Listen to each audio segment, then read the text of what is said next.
Ripley. Hey. Hey, I had that file, but I just kicked it over to tomorrow. Are you here for something else? Judge King just told me to sign in with you. Okay. I just kicked it over to tomorrow. We can do them both tomorrow if you want. That's fine. Okay. I'll let Mr. Twiggs know. The case that we have tomorrow, his name is spelled differently on our file, right? They threw an N in there for some reason. It's got the same address. I'm sure it's the same person. I just think they spelt his name. I don't know if he had an alias or they just added another letter, but it's on tomorrow, and they're both scheduled for tomorrow, so you can just zoom back in tomorrow. We'll do them both at the same time. All right, have a good one. Hey, you too. Bye, Mr. McRipley. Hey, Judge, good morning. How are you? Take Good, care. how are you? Hanging in You there. too. Good. Praying for you. Oh, great. Have a good day. You too. See you tomorrow. Calling parties on Miller. Case number 2157533. The people of the state of Michigan versus Jacob Dylan Miller. The state of charges count 1, dangerous weapon, felonious assault. This is scheduled for a probable cause conference. Thank you. Appearances, please. Good morning, Your Honor. Remind PP 82800 on behalf of the people. Thank you. Good morning. And good morning, Your Honor. Alvin Sallin, P23797, on behalf of Mr. Miller. I see his name on our Zoom meeting. Mr. Miller, can you activate your video, please?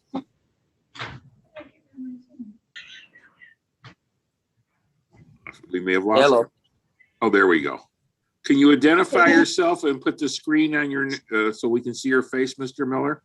My camera's There we on. I don't see why it's not coming up. No, you're fine. You're fine now. Your Honor, I've explained to my client the nature and purposes of. Can you I'm sorry. Can you state your name, sir? Thank you. Jacob Dylan Miller. Thank you. Counsel? Thank you, Your Honor. I've explained to my client the nature and purposes of a preliminary examination, and he wishes to waive his examination. He has authorized me to sign his name on the Zoom meeting and stands ready to be voir dired by the court. Thank you so much. Is there any objection from the prosecution to the proposed waiver? No objection, Your Honor. Thank you. Okay, Mr. Miller, I just have a few questions for you. Do you understand the allegations against you? I'm sorry? Do you understand the allegation against you? Yes.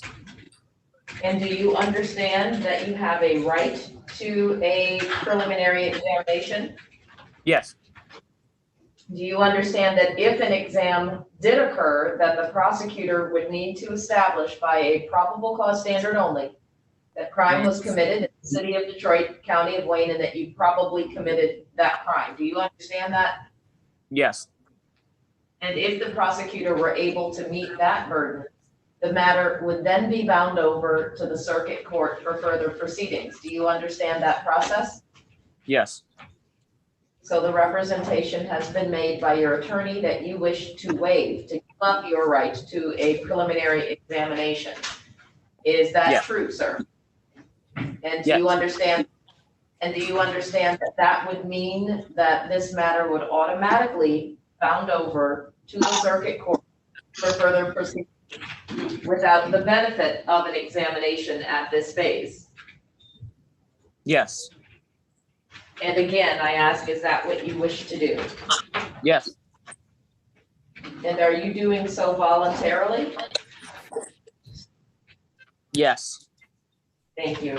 With that being said, and I do have, should note that the examination waiver form has been returned to the file and appears to be properly executed. I do find your waiver to be knowingly and voluntarily given.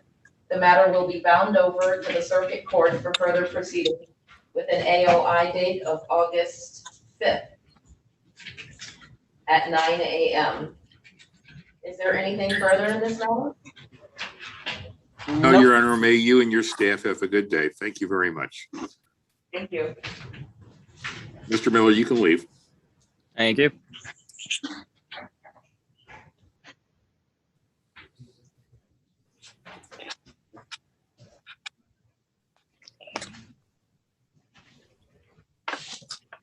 Proceeding parties on Butler. Case number 2156437, the people of the state of Michigan versus Kawan Simone Butler. The defendant is charged with count 1, operating while intoxicated, causing serious injury. Count 2, reckless driving, causing serious impairment of a body function. Count 3, moving violation, causing serious impairment of a body function. Commission of a felony with a motor vehicle advisory. This is scheduled for a probable cause. Thank you. Appearances, please. Good morning, Your Honor. Rima Yakubi on behalf of the And good morning, Your Honor. May it please this honorable court, Melvin Houston, P number 36280, appearing on behalf of Mrs. Kawan Butler, who is participating in today's session via Zoom. Ms. Butler, would you activate your video and disconnect your mute so that you can state your full name on the record? Good morning, Your Honor. My name is Kawan Simone Butler. Good Your morning Honor, to you. we consent to Yes. holding the proceedings via Zoom. Okay, thank you so much. So with that being said, and today is a PCC, what's your pleasure? I did receive discovery by email this morning from the prosecutor. She was kind enough to send it to me while we were waiting for the start of proceedings. So we would like an in-person preliminary exam. Perfect. Okay, so are there any concerns well, let me just ask this though, as I look at the nature of the allegation, I just need one moment, if you wouldn't mind.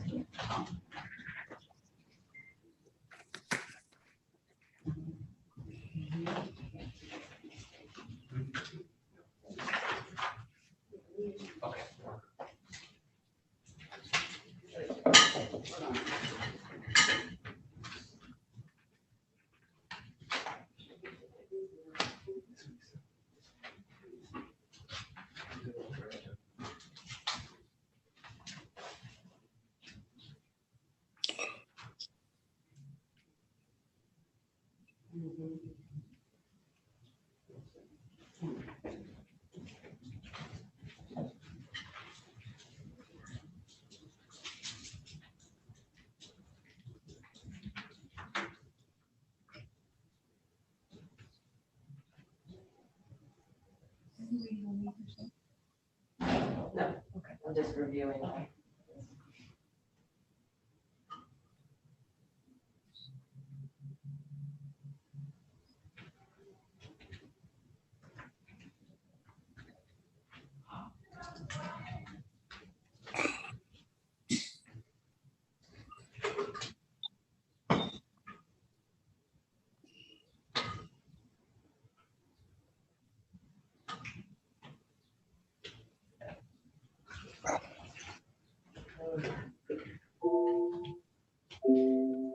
Okay, so I know you want an in-person examination. We're going to give you that date. However, I do want to discuss bond before we set that exam date.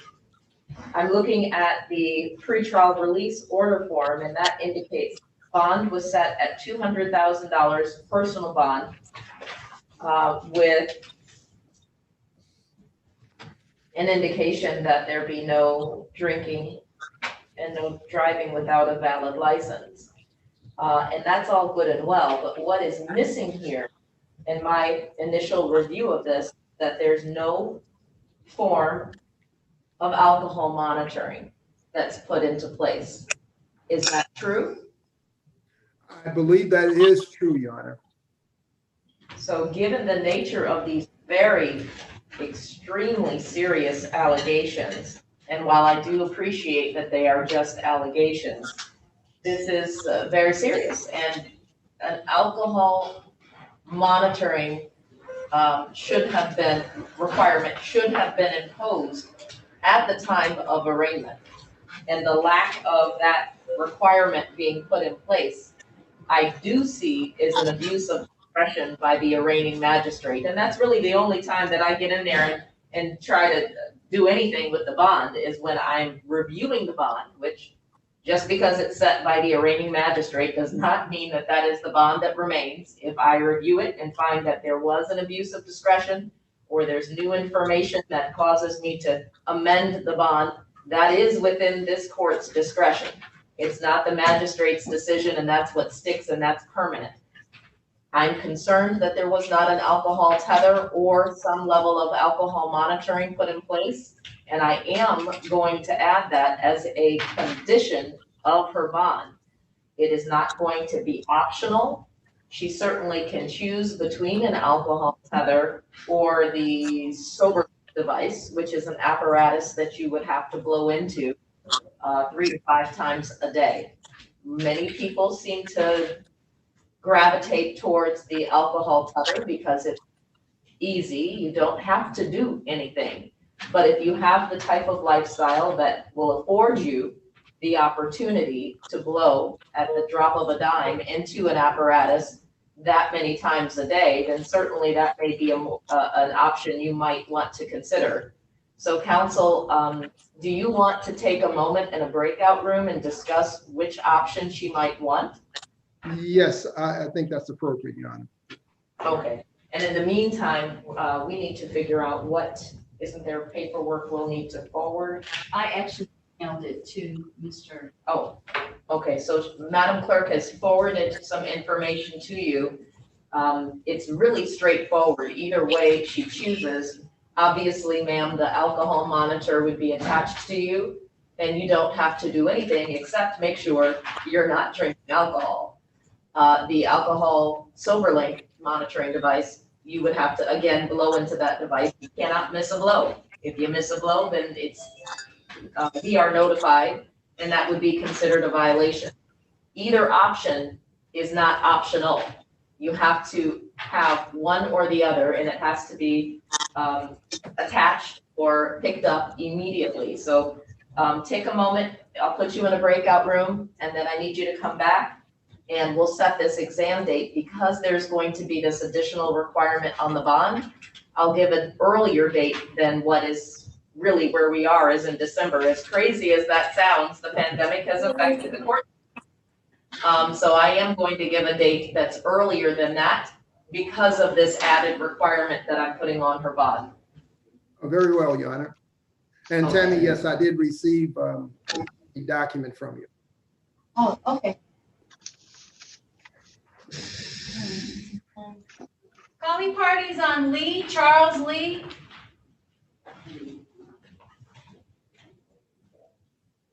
Here.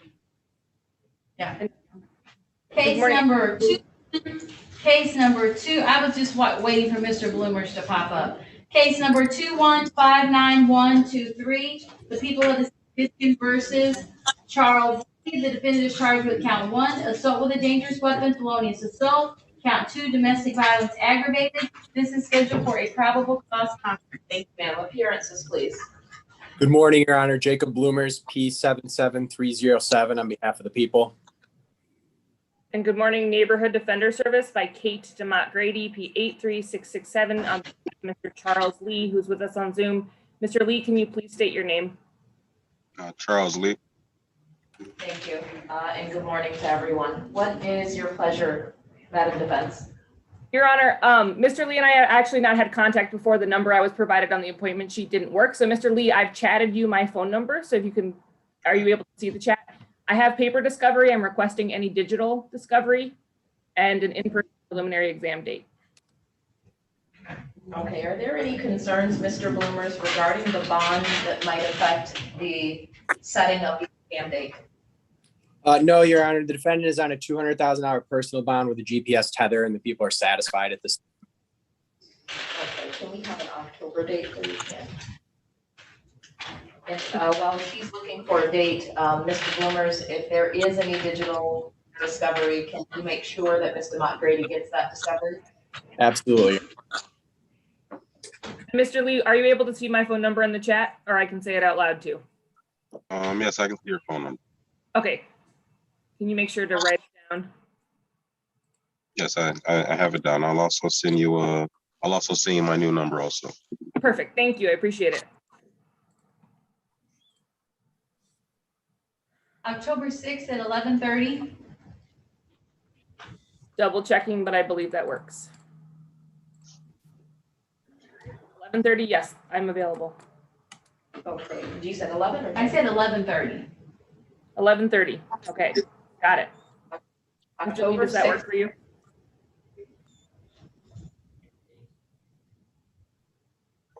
Mr. Lee? No, I'm sorry, that was October 6th. Yes, the in-person examination is going to be October 6th at 11:30 in the morning. Please make sure that you are present in the courthouse, not on Zoom, that you're physically here in the courthouse. Make sure that you give enough time to pass through any screening that may occur upon entry into the building, as that sometimes does cause a delay. When we do call the case, the expectation is that you are present. So please make sure that you are setting aside the appropriate time to get here. Are there, the bond is continue, as I already questioned Mr. Prosecutor about that. Please make sure that you continue to abide by the no contact provision. Really important that that is adhered to. No contact, not directly or indirectly. Even if the complaining witness comes to you, you are not to engage with the complaining witness. Do you understand that, sir? Understood. Thank you. All right, is there anything further? Nothing from the people, Judge. Nothing from defense. Thank you. Thank you. Mr. Lee, you can sign off now. Okay, thank you. You're welcome. Calling parties on Muscat, case number 2158480, the people of the state of Michigan versus Norman Lewis Muscat. The defendant charged count with a dangerous weapon, felonious assault. Count 2, malicious destruction of building, $200 or more but less than $1,000. Count 3, malicious destruction of property, $200 or more but less than $1,000. Count 4, domestic violence aggravated. This is scheduled for a probable cause conference. Thank you, ma'am. Appearances, please. Jacob Bloom on behalf of the people. Andrew DiMaggio on behalf of Norman Muscat, who should be present on Zoom. Mr. Yes, Muscat, can you please state your name, sir?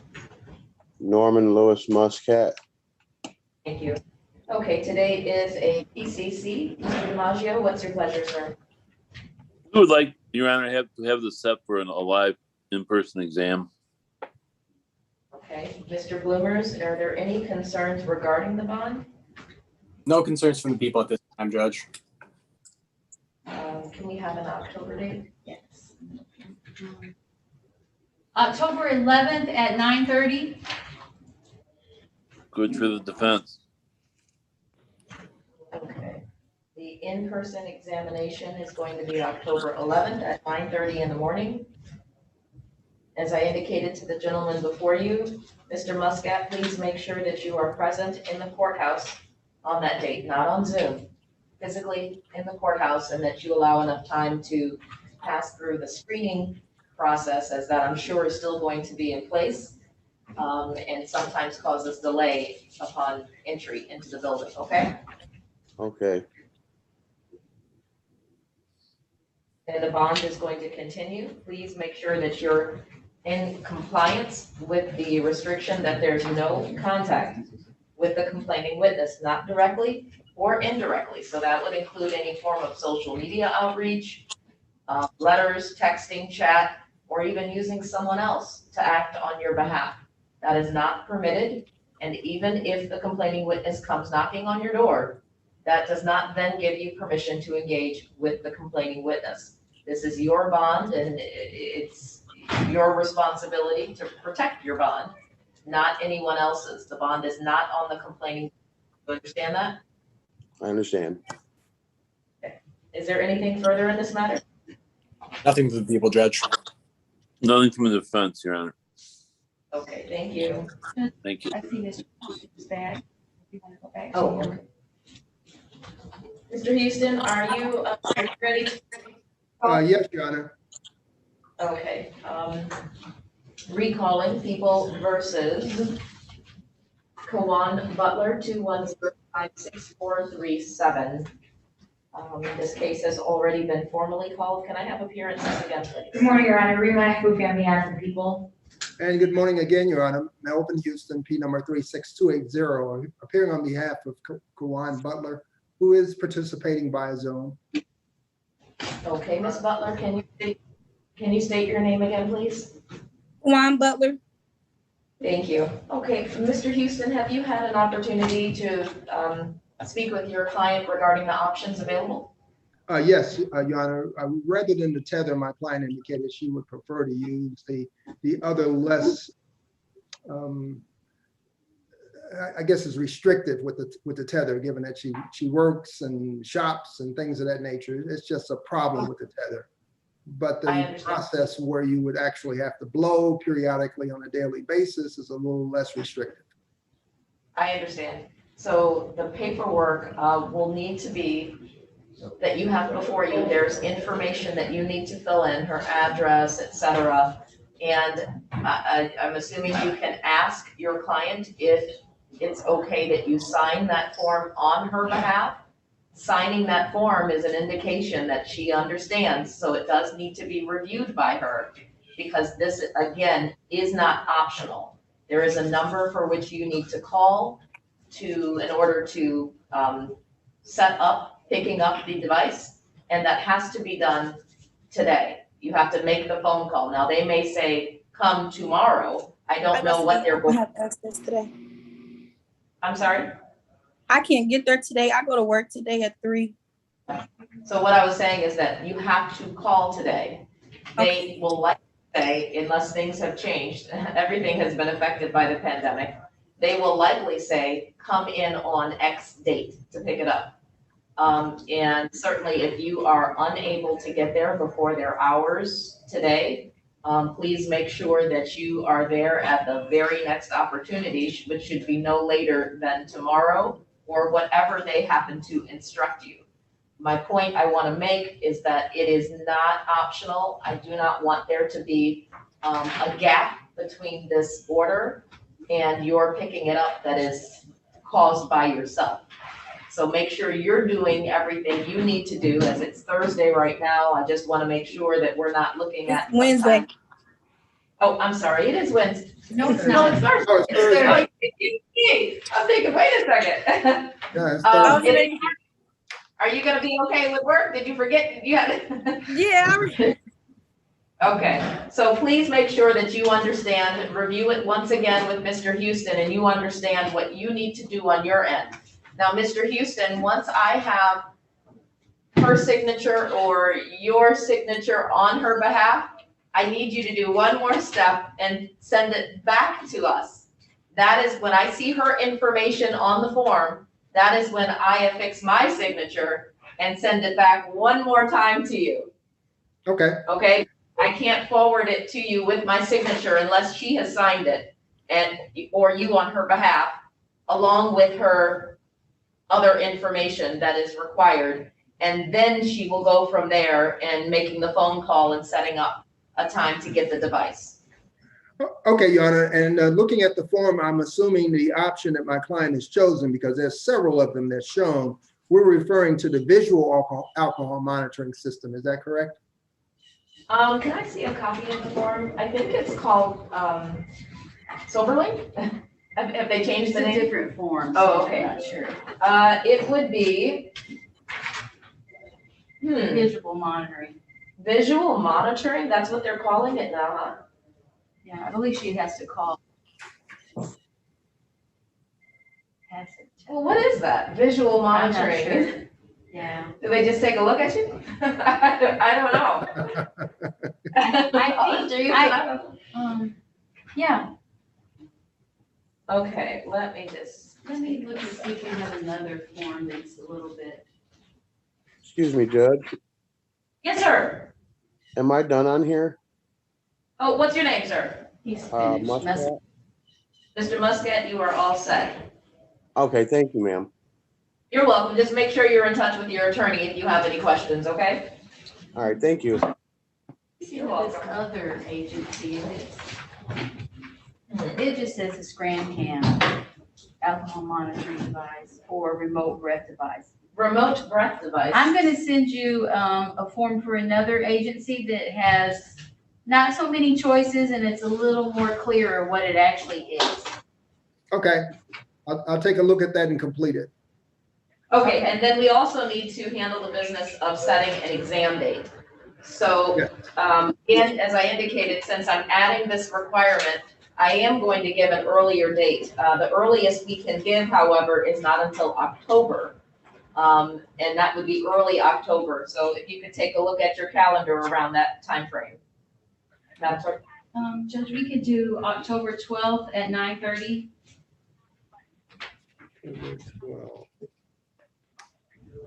That is a Tuesday. That's fine with me. Can we do it at least a little earlier?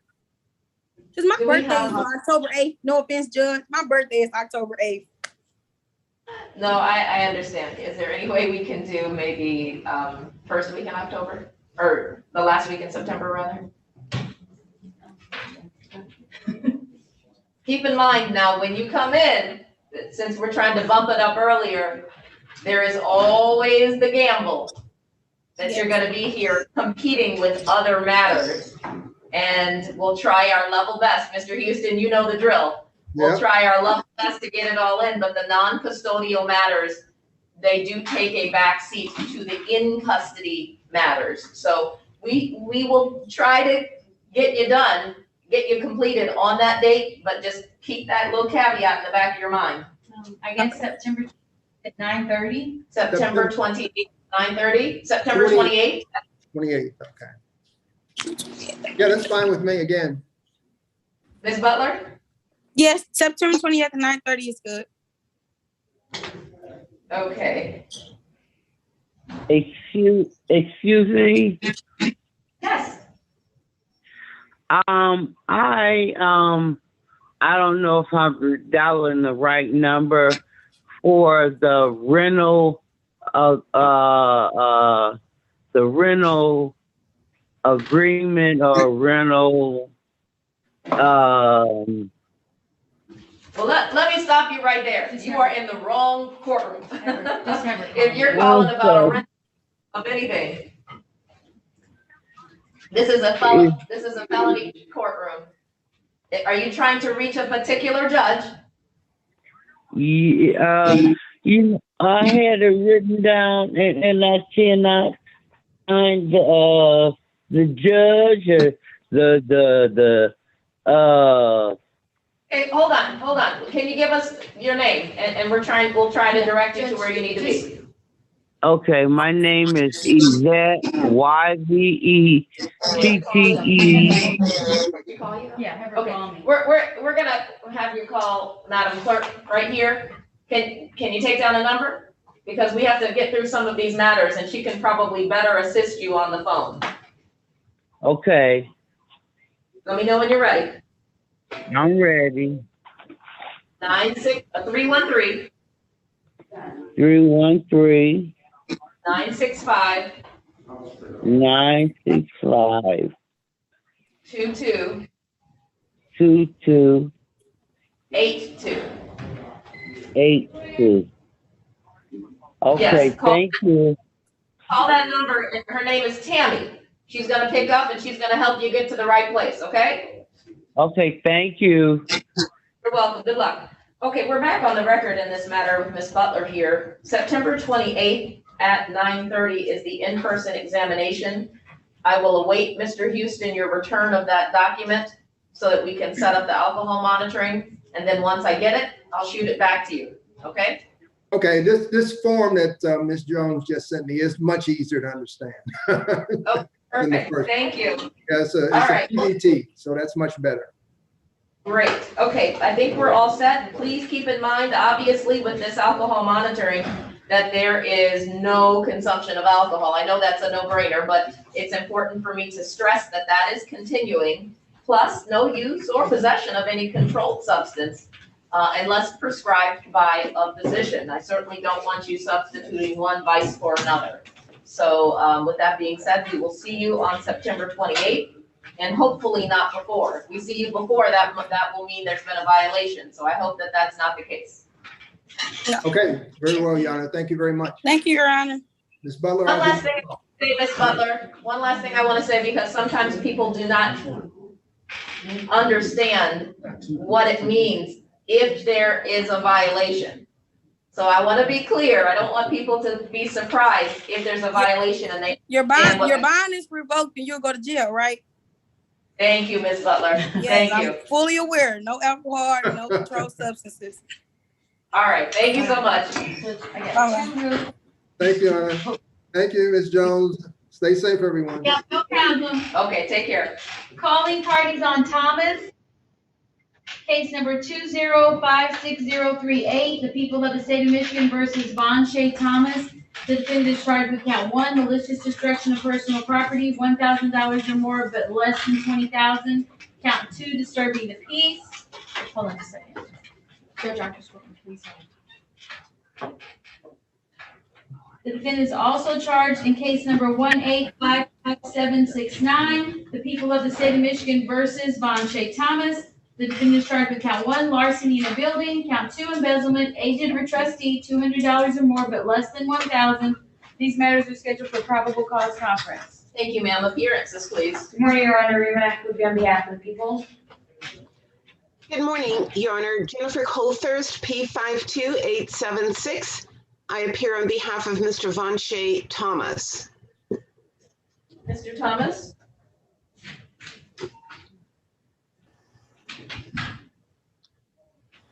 Your Honor, at this time, I would like to waive his appearance. He is working diligently to save up money for the restitution that is owed.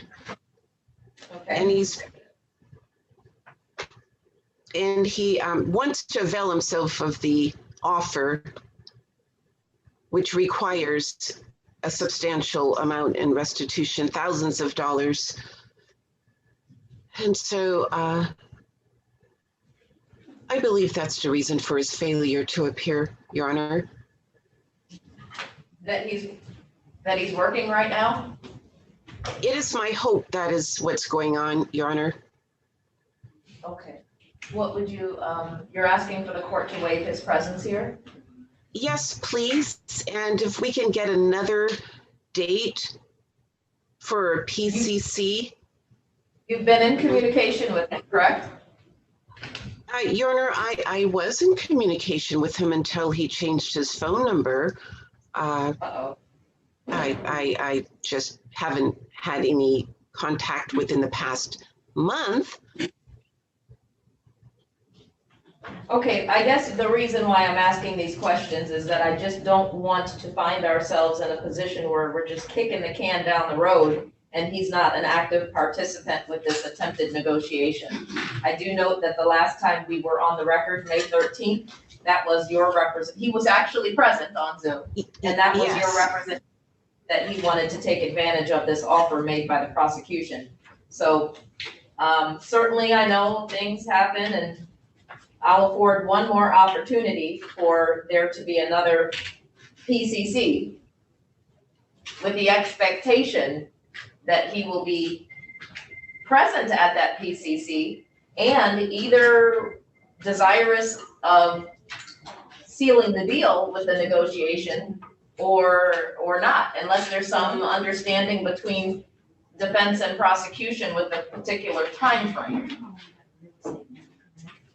of coming up with the money. I don't even know what the negotiation is, so I'm only going on what you said is an offer that's been made. So we'll set it for a new PCC. What time frame do you want? What is the maximum time he can get, Your Honor? I'm not comfortable setting it past 30 days, really. 30 days will be what he definitely needs. His work is not consistent. And he has 4 children, and so he's not able How to. much time does the prosecution want to give for him to come up with whatever negotiation was proposed?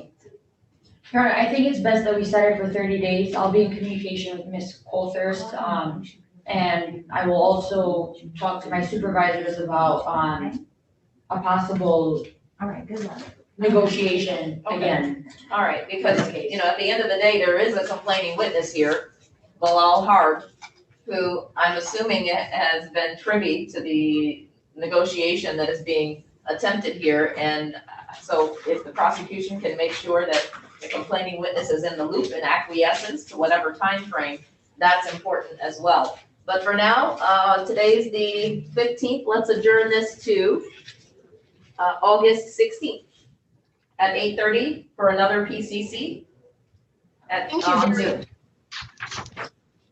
you very much, Your Honor, and You're Madam welcome. Prosecutor. Thank you. Okay, one more matter and then we can go to the 6 a.m. Calling parties on Moore, Charmaine Moore, case number 2159053. The people of the state of Michigan versus Charmaine Moore. The defendant is charged with count 1, weapons carrying concealed. Count 2, assault with a dangerous weapon, felonious assault. Count 3, assault with a dangerous weapon, felonious assault. Count 4 and 5, weapons, felony, firearm. Count 6, domestic violence, second offense notice. Count 7, weapons, firearms, reckless use. This is scheduled for a probable cause conference. Thank you. Appearances, please. Jacob Bloomers on behalf of the people. Good morning, Your Honor. Earl Washington, Neighborhood Defender Services of Detroit, P31383, on behalf of Charmaine Moore. And your client, could you state your name? Good morning. My name is Charmaine Moore. Good morning to you. Okay, counsel, what's your pleasure? Your Honor, we're asking for a live preliminary examination, and I checked to see if I received any discovery, digital or paper. If I can be furnished that, please. Yep, I'm sending you the paper now, and then digital I will follow up with. Okay, thank you. Mr. Okay. Bloomer, are there any concerns regarding bond that might affect the timing of this exam? No, Your Honor, the defendant is on a $10,000 personal bond with a GPS tether, and the people are satisfied with that bond at this time. Okay, can we have an October date? October 15th at 9:30. Okay, that date is good. All right. Okay, in-person examination, October 15th at 9:30. Ms. Moore, make sure that you are present in the courthouse Yes, on ma'am. that date. Not on Zoom, but here in the courthouse, and that you allow yourself enough time to pass through the screening process at the front door so that there's no delay. The bond will continue given the representations that have been made by the prosecution. Please make sure you abide by the no contact provision as well as the tether restrictions. All right. All right. Thank you, Your Honor. Have a good day to you and your staff. Two. Are the parties here? Everyone but the. Ms. Jordan? Oh, yes, ma'am, you can. Okay. This party's on, Keith is right. Okay, yeah, I'm ready to call. Good morning, Mr. Glenn. Mr. Key, he has 2 cases. No, that's, yeah. Yeah. Jacob, do you want me to call your case now? It's scheduled for 10. I'm about to walk over. Okay, I'll call both of them, so. Okay. Call parties on case number 2156127, the people of the state of Michigan versus Edward Lee Keith. The defendant is charged with count 1, weapons, firearms, possession by a felon. Count 2, assault with a dangerous weapon, felonious assault. Count 3 and 4, weapons, felony, firearms, second offense notice. Habitual offender, fourth offense notice. The defendant is also charged in case number 2155218, the people of the state of Michigan versus Edward Lee Keith. The defendant is charged with count 1, unlawful imprisonment, SORA notice. Count 2, 3, and 4, unlawful imprisonment, SORA notice. Count 5, weapons, firearms, possession by felon. Count 6, weapons, felony, firearms, second offense notice. Count 7, 8, and 9, weapons, felony, firearms, second offense notice. Count 10, domestic violence, habitual offender, fourth offense notice. These matters are scheduled for preliminary exam. Thank you. Appearances, please. Good morning, Your Honor. Read my on behalf of the people. William Glenn on behalf of Mr. Hughes, P36794. And your name, sir? Edward Keith. Thank you. Sorry, I believe Jacob Bloomers on behalf of the people on the case ending 218. And I do have to point Mine is actually set for 10, and I don't think it's the same complaining witnesses on the general warrants case, so we're gonna have to wait till 10 to call mine. Okay, Okay, he's gotta come on. all I'm right, up. so on the case 210561227, That's my case, Your Honor. okay, and this is the date and time set for preliminary examination. Are we proceeding to an exam? People are ready to proceed, Your Honor. Okay. Are there any preliminary, Witnesses. I'm sorry, Move to request of the witnesses. that will be granted? Do you have an officer in charge? I do, Your Honor. He's right here in the courtroom, and he will not be testifying. Okay, are you seeking to have him present in the courtroom? Yes, I am, Your Honor. Any objection, Mr. Glenn? No, Your Honor. Okay, any, there's a gentleman that's in the courtroom. Is he affiliated with this case? This gentleman here? Yes. He's the witness.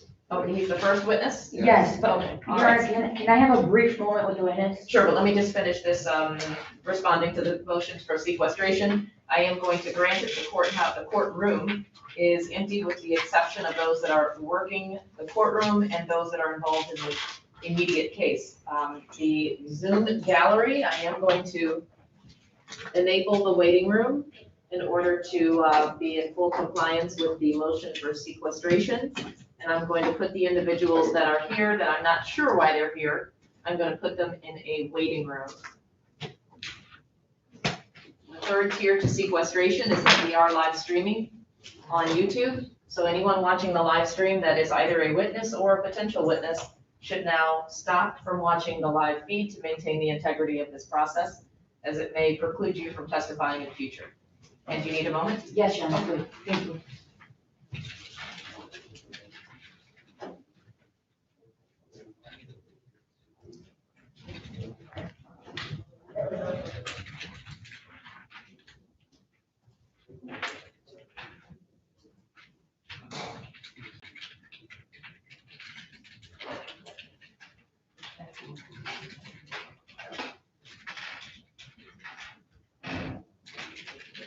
And Mr. Jordan's here on twice also.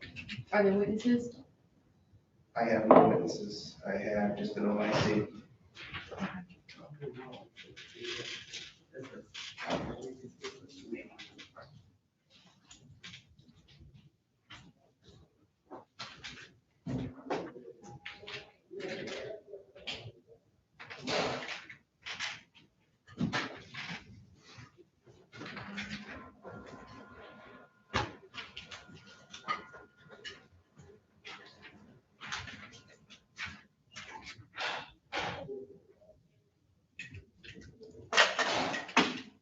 Go with it.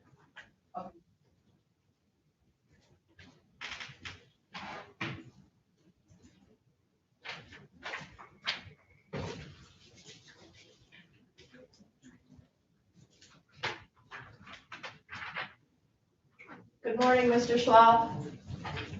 He's waiting on a jailer, Judge. We have one video, Jeff. Good morning. We're still waiting on your jailer. I'll stand by. Thank you. You. You want to bring Vice in right quick and get that done? Just double check with Michelle. We'll still need Ms. Yapufi. She's, make sure she's, It's a different prosecutor. oh, is a different prosecutor? And the prosecutor is here. Oh, yeah, still let me Well, come. yeah, if they can come in, if it's gonna be a dismissal. Thank you. De La Garza? Yes. There's like two options on Yeah.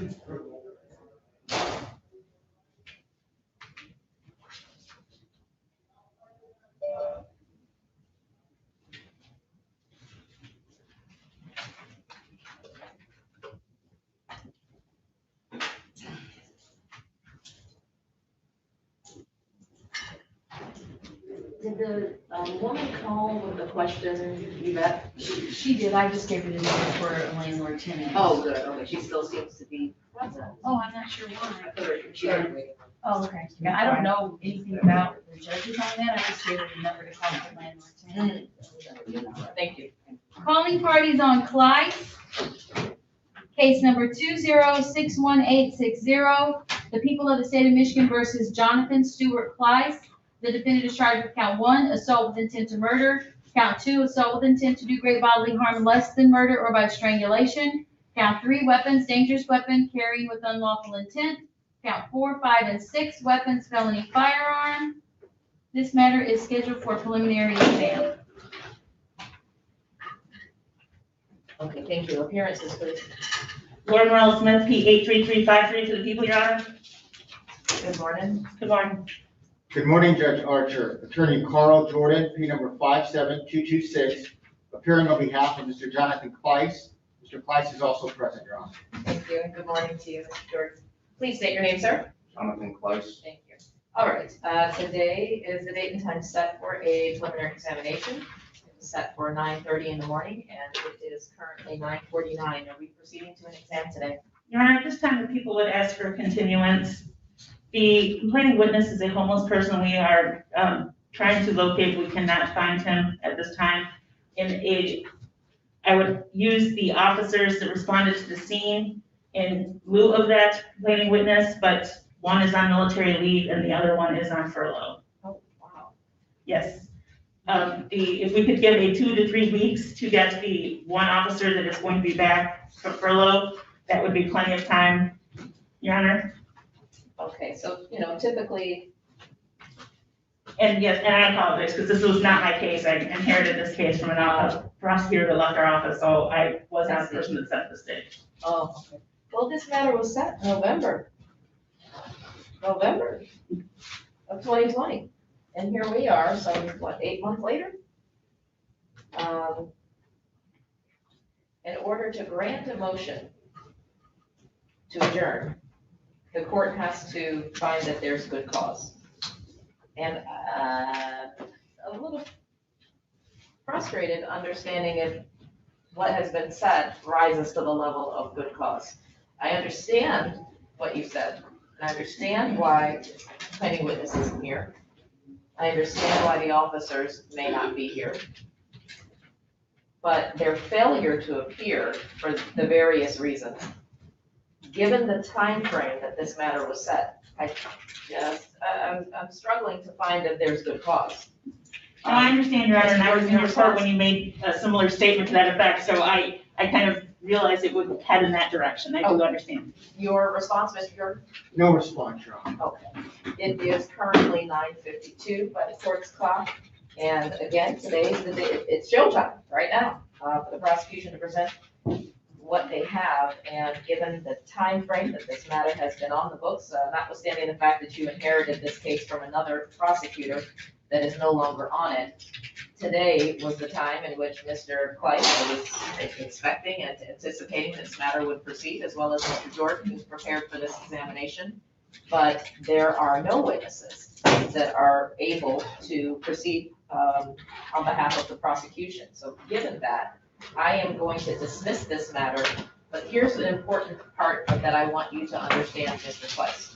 I am dismissing it without prejudice. And that trailer language after the word dismissal, what that means is that it is possible that the prosecution can reissue on this case. I explain that because many people leave out of the courtroom and all they hear is dismissal with the bells and whistles around the word dismissal. And they don't understand, or they don't take the time to really let that marinate, that there's some language behind the word dismissal. So if you have questions regarding the parameters of a case possibly being reissued, please speak to your counsel, Mr. Jordan, and he will explain that to you. But with what I've been presented, I'm satisfied the matter is going to be dismissed without prejudice, and if the prosecution would like to reissue, they may do so when they have all of their ducks in a row. Do you have on a GPS tether that needs to be removed? No, ma'am. Okay. Mr. Jordan, I just need your signature on this order of dismissal that I'm preparing right now. And you can have a seat in the hallway, Mr. Kleiss. Thank you, Judge Archer. Thank you.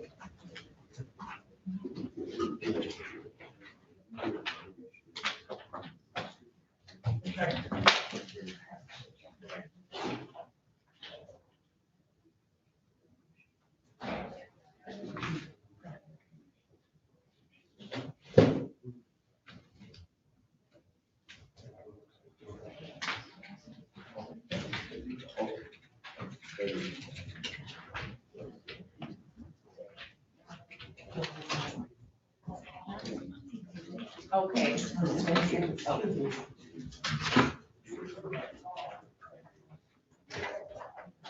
We are, is she marking an exhibit? Yes, Your Honor.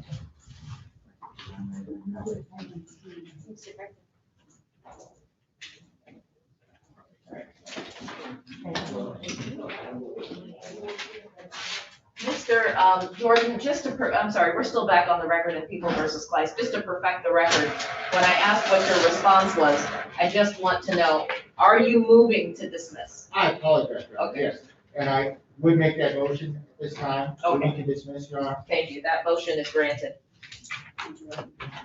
We're back on the record, I believe. Are we set, or are you still marking? No. Okay, we're back on the record in a matter of People versus Edward Keith? Or is it Keith Edwards? Edward Keith, thank you. This is 21056-127. And can I have appearances again before we proceed? Good morning, Your Honor. Remind us again on behalf of the people. William Glenn on behalf of Mr. Keith, P36714. Thank you. And your name again, sir? Thank you. All right. Are there any further preliminary matters before we begin? Yes, Your Honor. At this time, the people move to admit people's proposed exhibit 1, pursuant to MCL 76611B. It is a prior certified conviction that the defendant had been convicted of involuntary homicide. And as of today's date, his the requirements for regaining eligibility to carry a gun have not been met. I'm assuming you had an opportunity to lay eyes on that? Yes, Your Honor, for exam purposes. Okay, that will be admitted, and it's marked as proposed 1? Proposed 1, Your Honor. Okay, that will be admitted as People's Exhibit number 1. May I publish to the court? Yes. I just need a copy of this. Oh. Anything further in the preliminary status? None from the people, Your Honor. Ms. Good? No, Your Honor. Okay, first witness. People called Jody Stewart. If you could please approach the podium, sir, and state your name and spell your first and last name, sir. Jody Stewart, JOEYSTUART. Thank you. And can you please raise your right hand, sir? Do you solemnly swear or affirm testimony you're going to give us the truth, the whole truth, and nothing but the truth? Yes. Thank you. Please have a seat up here. This gate swings open towards you. Then watch yourself. Madam Prosecutor, once he's done, you may proceed. Please pull the microphone. Oh, yes, can you pull that, hold the base of the microphone right here, and then pull the microphone down. Yeah, there you go. Thank you. Good morning. How you doing? Please restate your name for the record. Jody Stewart. Okay, Mr. Stewart, I'm gonna ask you a few questions and I'm gonna need you to speak up because I have a court reporter here that's gonna be recording everything that we're saying, okay? Okay. And if you don't understand the question, I'll rephrase it and we'll go from there. I'm gonna turn your attention back to January 4th of 2021 at approximately 1:15 in the morning.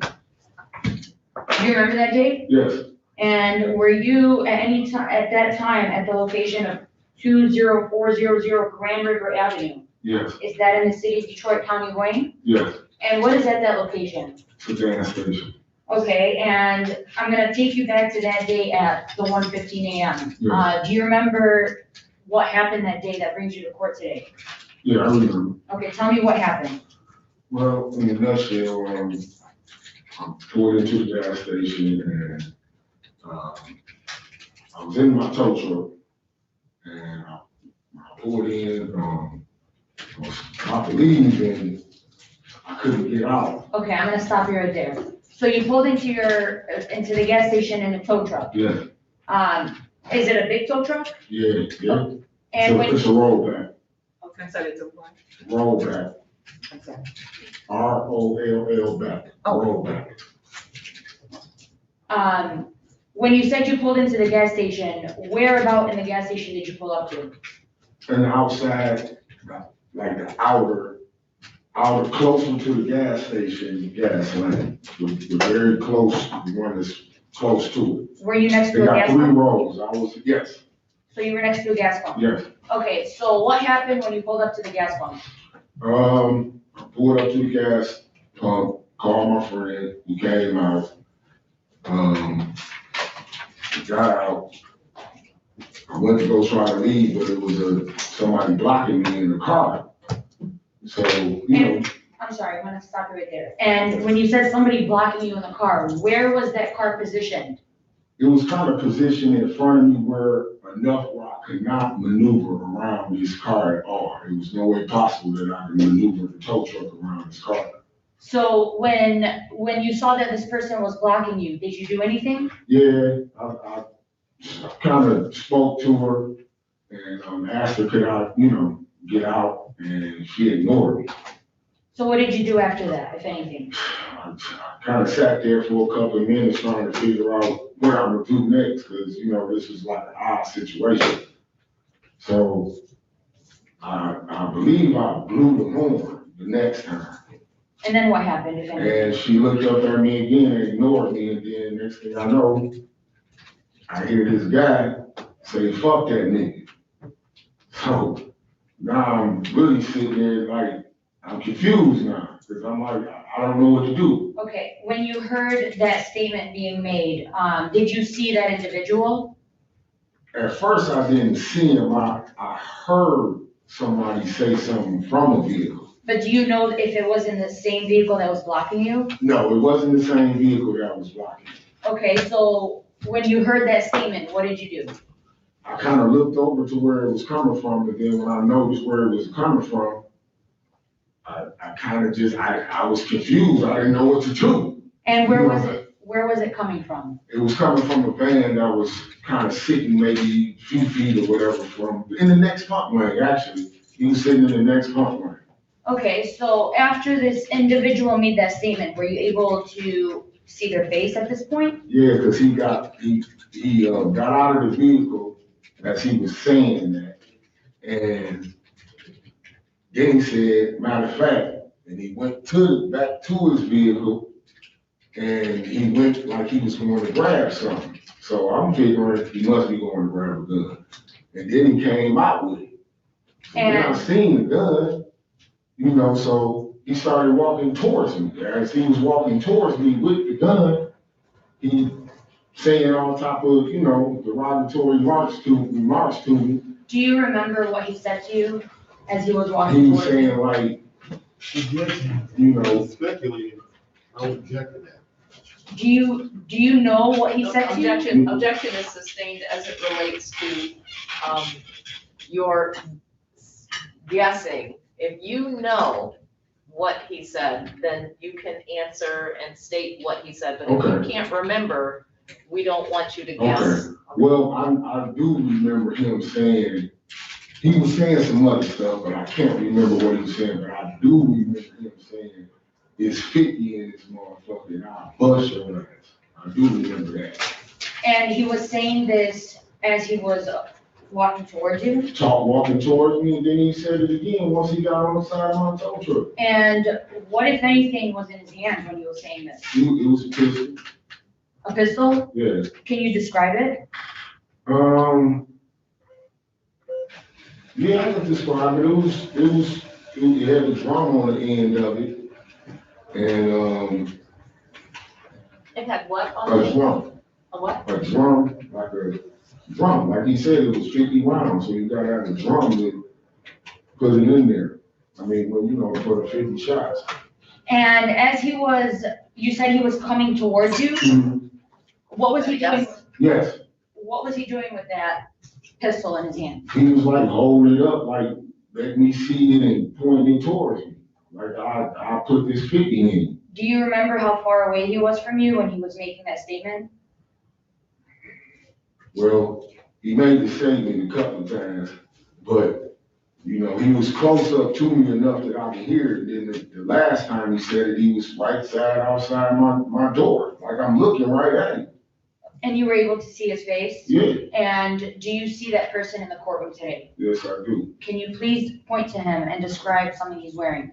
The guy over there with the gentleman over there with the checkered shirt over there, button down.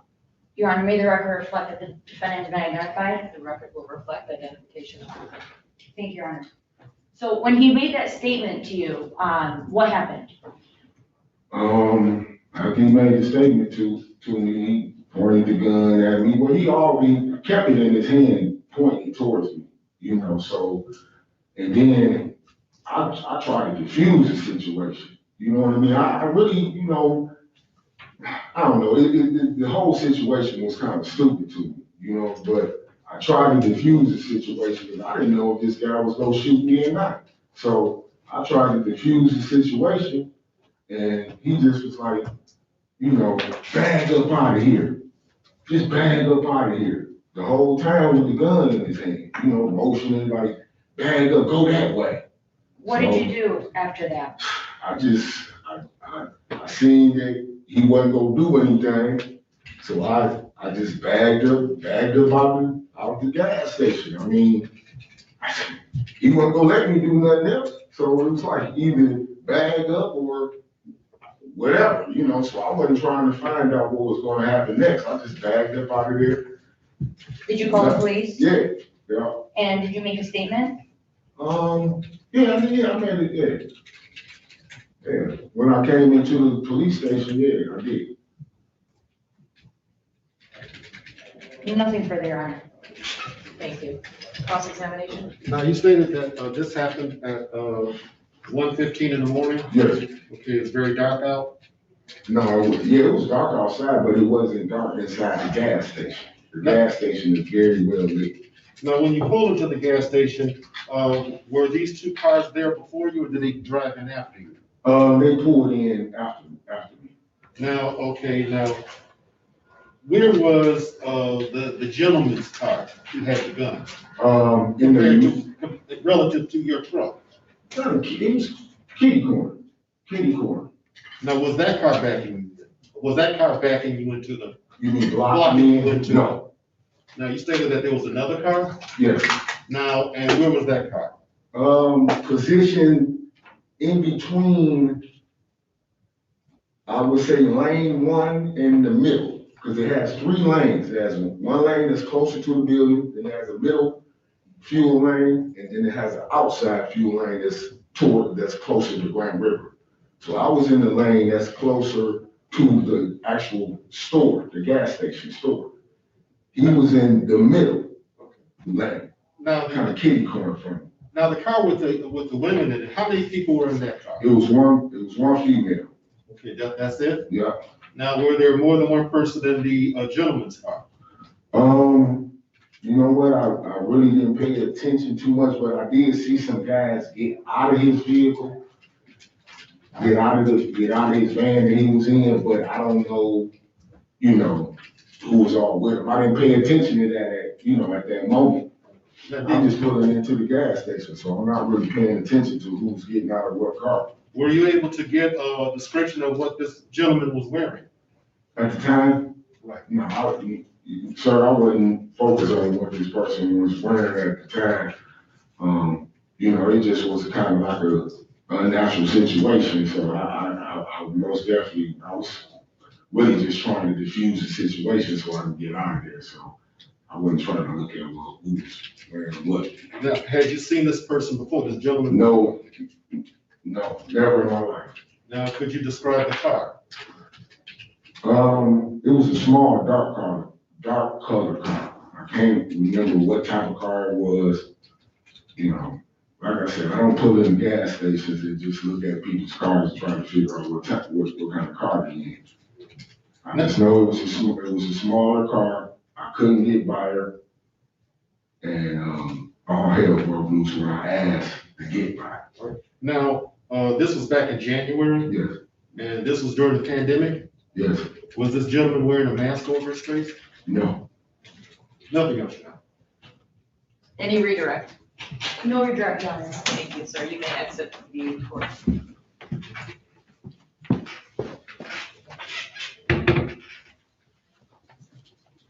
Any further witnesses for the prosecution? No further witnesses, Your Honor. Mr. Defense, is there? No witnesses. Is there a motion? Your Honor, people move for a bind over and reserve argument. Mr. Glenn? Yeah, no, I was objecting on the bind over. This happened at 1:15 in the morning. Very dark. This complainant has never seen this person before. he couldn't give a description of the car or what this individual was wearing. I don't believe that the credibility of this witness rises to the point of probable cause, so I would object his finding. Your Honor, the witness did testify to the fact that the gas station was very well lit up. He was able to see the defendant's face and he was able to identify him in court here today. I believe probable cause standard has been met. People ask for one. Thank you. Given the testimony by Mr. Stewart, coupled with the People's Exhibit number 1 that was admitted, the court certainly feels as though probable cause has been met. There was an in-court, as it relates to identification, there was an in-court identification here today for which Mr. Stewart did not hesitate at all in identifying Mr. Keith as the individual that was holding the gun, pointing the gun at him and making statements at the time on January 4th, 2021. So it's a question of fact, if nothing else. But certainly the testimony rises to the level of probable cause. The court is going to bind the matter over for further proceedings with an ALI date of August 5th. Is that right? Yes. August 5th at 9 a.m. All right, is there anything further? Yes, sir. Can the date be moved back? Well, Mr. Glenn, your attorney, can reach out to the court and alter the date, but we cannot.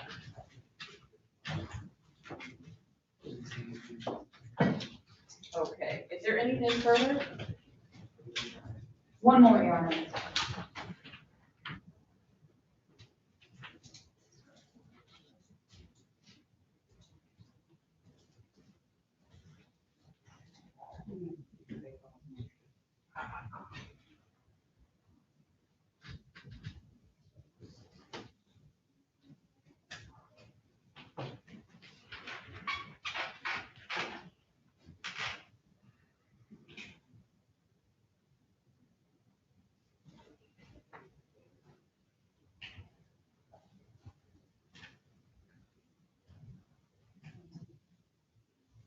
Your Honor, may I ask the court what the defendant's bond is at right now?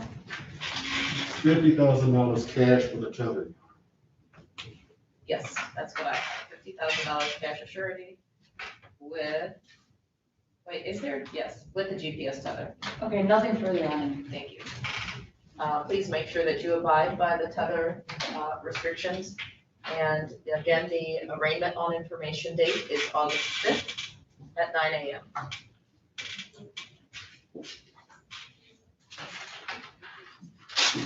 You're all set. You're all set, Mr. Keith. Let's just call the other one. Oh, okay, I already sorry. called it.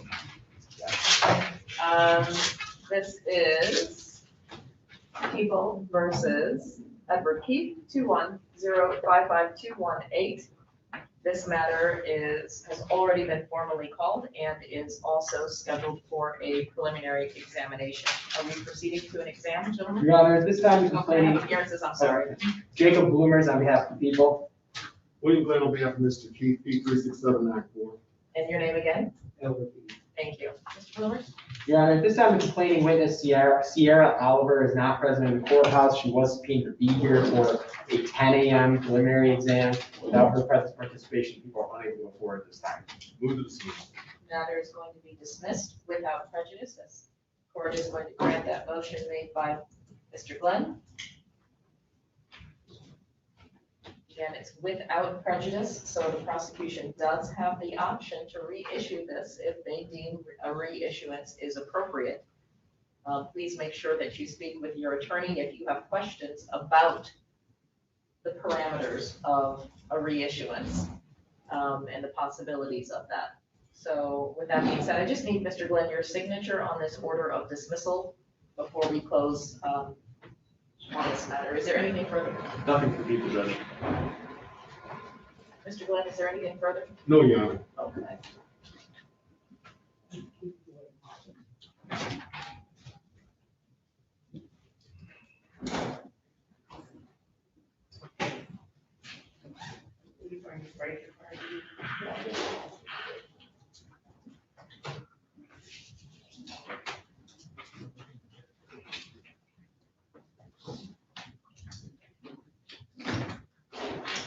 date on that last dismissal I did? I feel like I put the date. Did I put the date in there?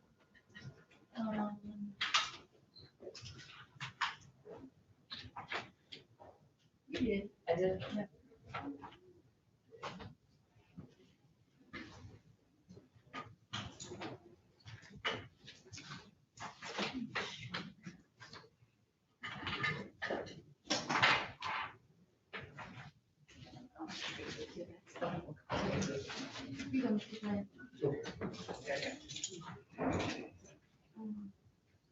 Judge, we have Mr. Sumner is in custody, and Ms. Irwin said she was gonna be late. I'm not sure how late. Actually, Mr. Wozniak checked. They're on their way. For her. Is that Frazier? I'm sorry. Probably not. No, he said they're on the way in. Who's on? the Oh, way yeah, in? Frazier. I have them bring a party. Okay. Okay, mine. Oh, On which case is that? Frazier's. Thank you.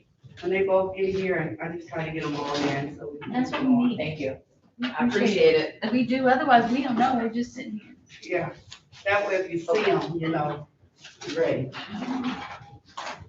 Much appreciated.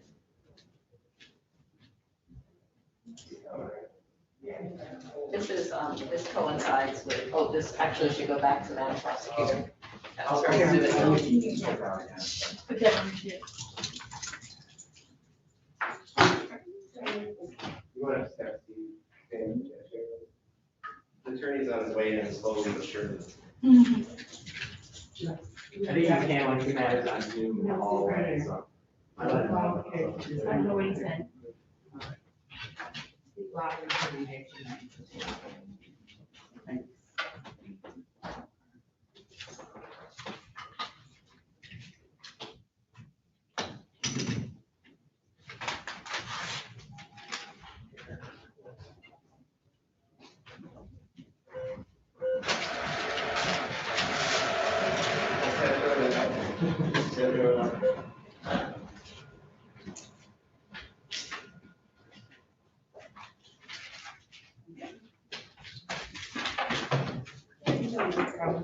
All right. You okay? Yeah.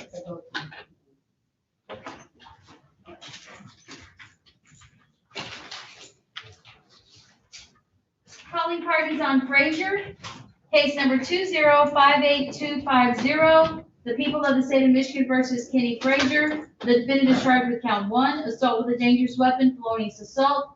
Count 2, weapons, felony firearm. Count 3, domestic violence. This is scheduled for a preliminary exam. Thank you. Appearances, please. Jacob Bloomers on behalf of the people. Sean Godwin, P74500 for Mr. Frazier, who's here in person today. Can you state your full name for the record? Kenny Frazier. Thank you. Today is the date and time set for an examination of 10 a.m. It's currently 10:16 by the court's clock.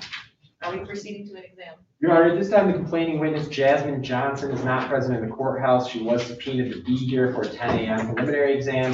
Without her presence and participation, people are unable to go forward at this time. Thank you. Is there a motion? Yes, we'd make a motion to dismiss without prejudice. Given the representations that have been made here on the record, I am going to grant that motion to dismiss this matter.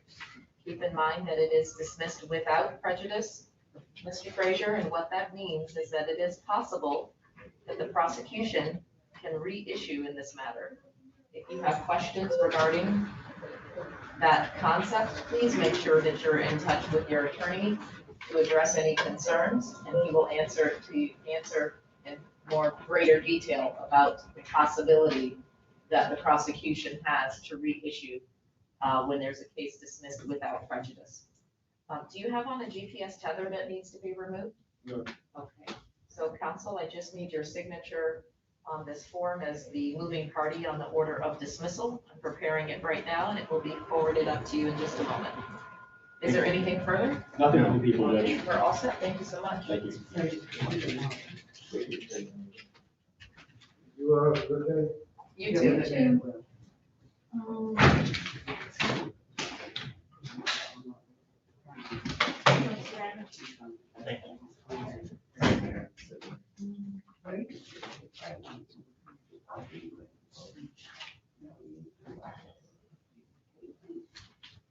I'll give you a copy just a second. I said there's something else. All right. Mr. Bloomers, is Yes. Sumter your matter? Yes, Okay, you have witnesses You already here? got your copy? Yes, is Irwin here? She on Zoom? Mr. Wozak checked in for her and said she was gonna be late. Okay. He didn't If specify he's here, is he how here? late. He's in custody No, is downstairs. Mr. Wozak here? No, he zoomed in. Oh, maybe Mr. Wozak, if he's still there, maybe he can. Let me see stand if in I front. can, I have her cell number. Let me see if I can text her real quick. I've also got her on PCC, I think. Yeah. All right. Yeah, that's what Mr. Wozak checked in on, but then he decided she could just do it when she appeared on the other.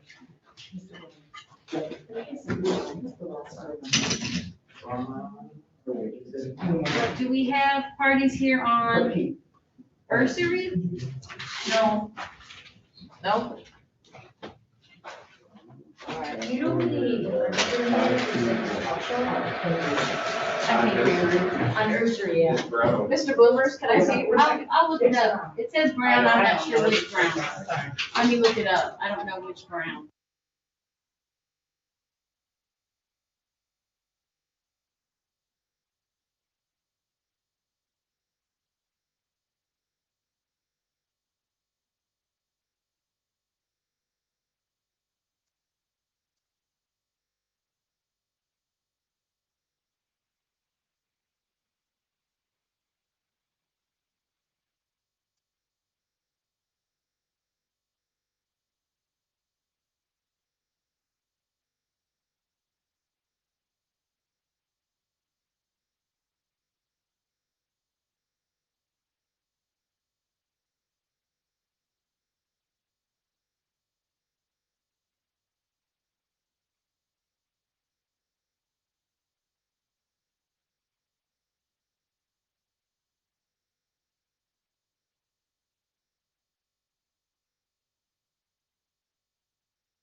welcome. It's not quite 10:30 yet, though. Ms. Johnson, Prosecutor Johnson?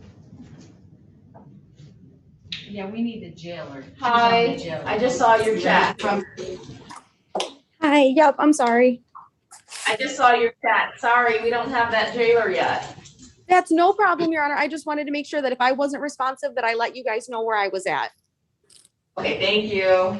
Thank you. It's just a competency hearing. It should only be a few minutes. Is there a report back? There's a report back, but defense is has an issue with it, and so they're going to be questioning the person who wrote the report. This is on Schultz? Why do I have it as a probable cause conference? No. I'm sorry. I was just telling you what I was doing in Livonia, so it should only be a few minutes. What I have with you all is just a PCC. I'm sorry. Oh, okay. Okay. Okay, I thought we're talking about two different things. I thought we were talking about here. Yeah, okay. Okay, we'll All right. see ya. Thanks, ladies. All right. Where is everyone at?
Is there anyone that could, maybe Mr. Brown can stand in for Miss Irwin? Well, she has a probable, I guess you put on this, she also has a probable cause confirmation. It doesn't seem to matter. Let me see if I can get Mr. Wozak. Yeah, that's great. Mr. Irwin is on,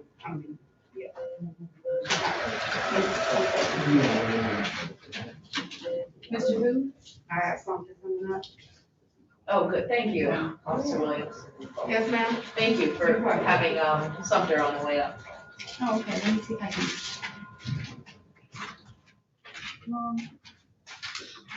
Thank you.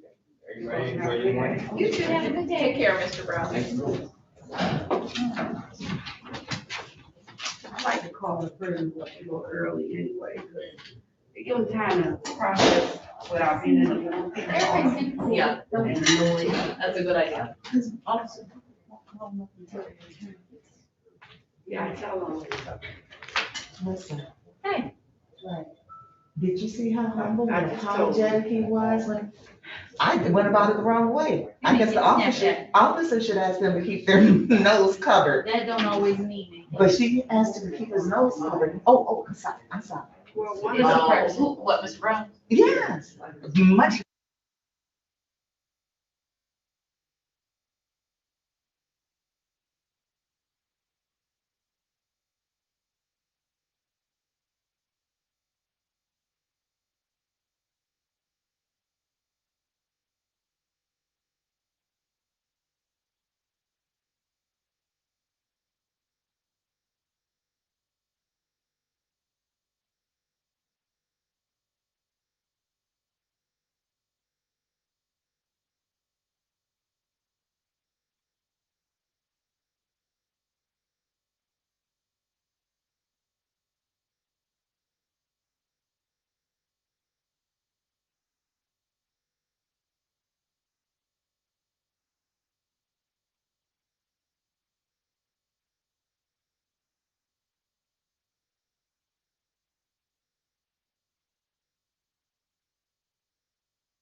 Good morning again, Tammy.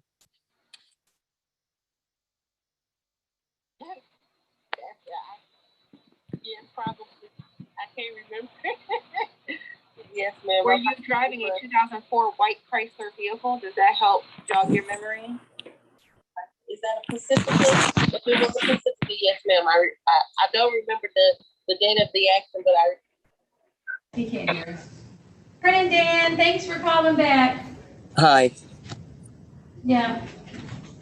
This should be quick, and then we'll do that other probable cause too, if you don't mind. I'm going to try and work it in. Let's see what we can do. If you lose me, it's because I'm low on battery, but I'll get back. All right, we're going to be quick.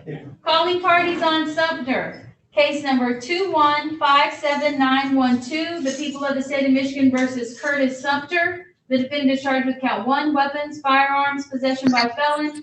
Count 2, assault with a dangerous weapon, felonious assault. Count 3, weapons, felony firearm. Count 4, weapons, felony firearm. Count 5, malicious destruction of building, $200 or more, but less than $1,000. Count 6, domestic violence. Habitual offender, third offense notice. This is scheduled for a preliminary exam. Thank you. Appearances, please. Jacob Blumers on behalf of the people. Good morning, Your Honor. Daniel Wozniak, P35225, on behalf of the defendant. I move to dismiss. No complaining witness. Yeah, at this time, the complaining witness, Carriana Perry, is not present in the courthouse. She was here. I'm sorry, Judge. I got a touch screen and it's goofing me up. Oh, again. Sorry. There we go.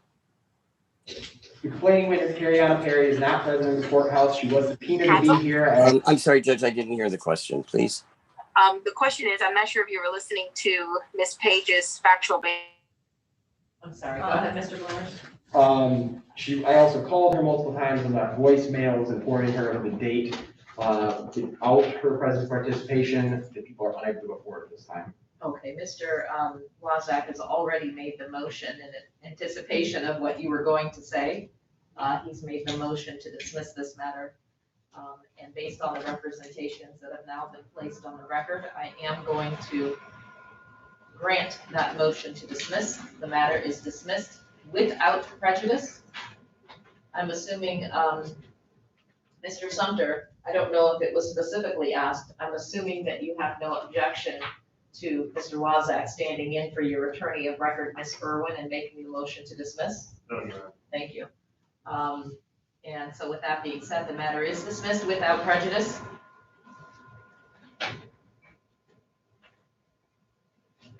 And Tammy, if you could ask, oh, Mr. Wozniak?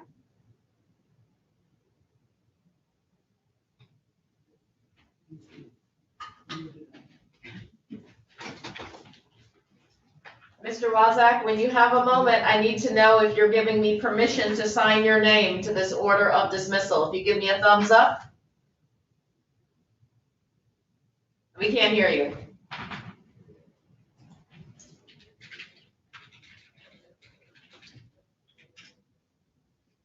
Oh, do I have there. permission? There. Oh, okay. Do I have permission to sign your name to the order of dismissal as the moving party? Yes, Judge, you do. All right, with that being said, we'll make sure we forward a copy of this to either you or Ms. Irwin. And we're all set here. Thank you so much for standing in for Ms. Irwin. What about the PCC? Yeah, we've got one. Calling parties on McLeod, case number 2159120. The people of the state of Michigan versus Michael McLeod. The defendant is charged with count 1, assault with intent to do great bodily harm less than murder or by strangulation. Count 2, police officer, 4 code charges, and then want you to change your situation. Count 3, domestic violence. Count 4, assault or assault and battery. This is scheduled for probable cause conference. Thank you. Appearances, please. Jacob Blumers on behalf of the people. Mr. Wozniak?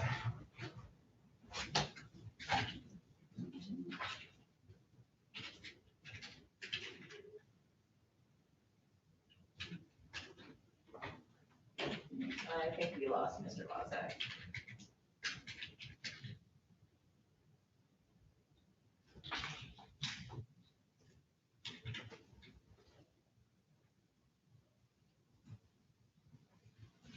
We lost Mr. Wozniak, but I am gonna bring in.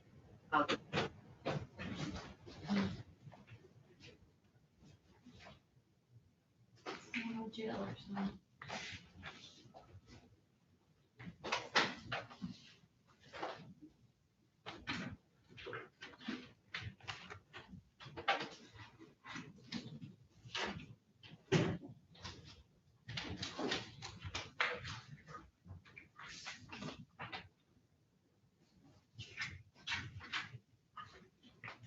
Is Williams your case? Without Williams, yes. Do you have witnesses here on that? Not yet. I know it's a little bit in advance. Is this, are we gonna have to stop at 11:30 end of the day or? We're gonna have to stop it all at 8. We're gonna have to.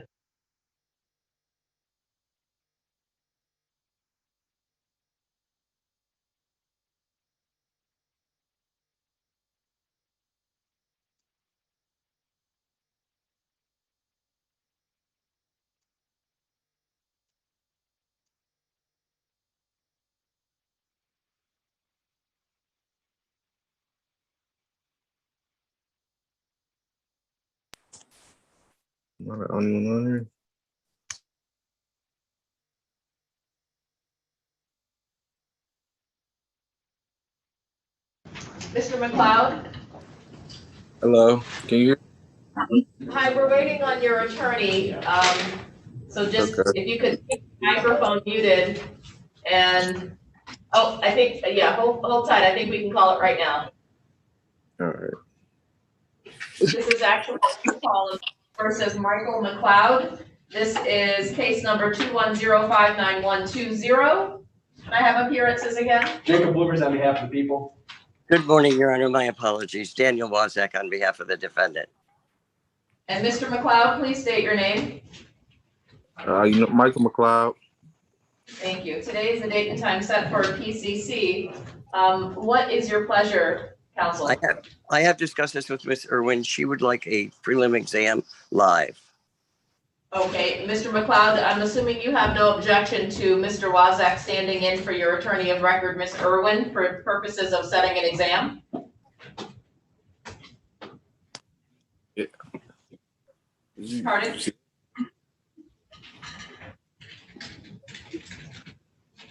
Mr. McLeod? Well, you said I have no, I was saying yes. Do you have any problem with Mr. Wozniak standing in for your attorney of record to set this matter for an exam date? Oh, no. Okay, thank you. So we need an in-person exam date. Are there any concerns regarding bond that might affect the timing of this exam? No, Your Honor, the defendant is on a $150,000 personal bond with a GPS tender. And we're gonna apply for that bond. Thank you. Can we have an October date? October 18th at 10 a.m. Thank you, Judge. Ms. Irwin already has discovery. Okay, good. All right, so Mr. McLeod, Ms. Irwin will be in touch with you. That's your attorney of record. Your next hearing is going to be an examination. Can I accept your plea of guilty because of that information? Attorney Wozniak, yeah, Mr. McLeod, your next hearing date is going to be an examination, and that's going to be here in the courthouse. So your presence will be required in the courthouse. Do you understand? Yes. And that date again is October 18th at 10 a.m. Please plan to arrive in advance of that time, as there is a screening process to enter the courthouse, okay? Okay. All right. Ms. Irwin will be in touch with you, okay? Okay. All right, thank you. Hey, Judge. Thank you. All right, so See if I can get a hold of the jail. that leaves us with Williams, I think. And then the afternoon. Do we have any other PCCs? No, that took care of all that. Okay. This discovery order to sign on that. I just found this courtroom 233 email, so there was a few things in there that Okay. I didn't know how to even get to it, so I know now. I'll check it every day. I'll start with you. Here, I'll sit down. This is up for Monday though, but it looks like they just sent that discovery order on Tuesday, so I'm not sure.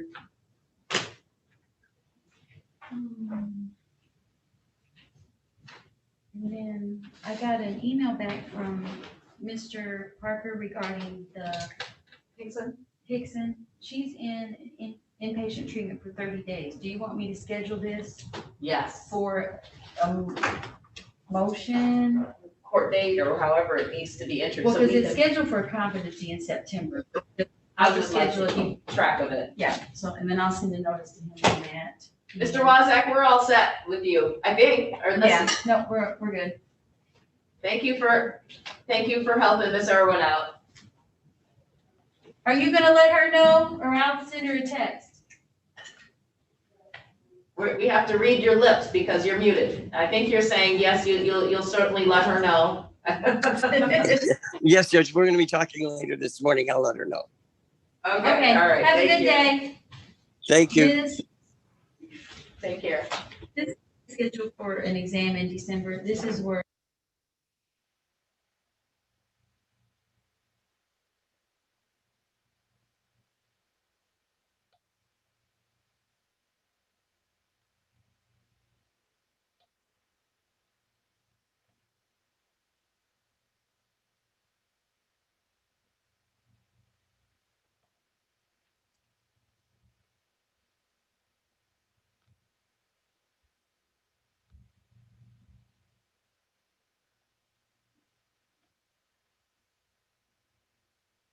appearance, or if you would rather. Mr. Schlaf, are you hanging in there or did you want to waive his presence? I guess I'll waive his presence. Okay. Is Ms. Johnson? Ms. Johnson, can we have your presence here or are you wrapped up in court?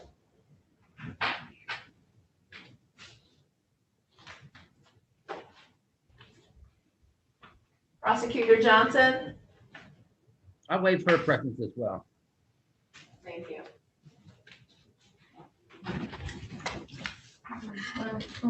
On the record, should be about 10 minutes.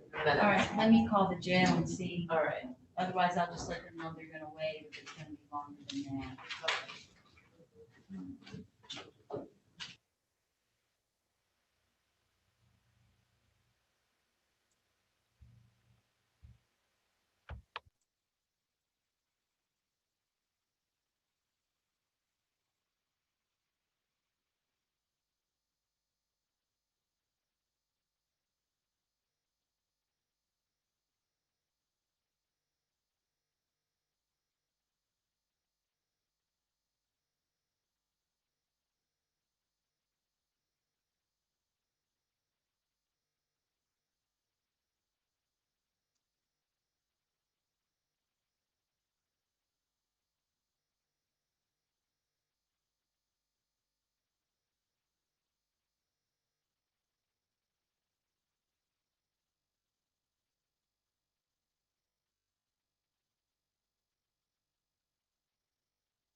Ms. Johnson, are you, oh, I guess she'll let us know when she's back.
Thank you. Appearances, please. Jacob Bloomers on behalf of the people. Good afternoon, Judge. Issa Fawaz on behalf of the defendant, P number 83664. Good afternoon, or actually, I should say good morning, and state your name, please, sir. My name is Bill Renard Williams. Thank you. All right, today is the date and time set for a preliminary examination. It was set for 11 o'clock. It's currently 11:15 in the morning. Are we proceeding to an examination? Your Honor, at this time the complaining witness, Cashmere Irving, is not present. She was subpoenaed to be here for the 11 a.m. exam. Without her presence, participation will be unable to perform at this time. Thank you. Is there a motion? Yes, Judge, we're moving to dismiss on the no-show of the complaining witness. Okay, the matter is going to be dismissed without prejudice. However, the misdemeanor needs to be set for a pretrial. The felonies will be dismissed without prejudice. Counts 1, 2, 3, 4, and 5 dismissed with, 1, 2, 3, and 4 dismissed without prejudice.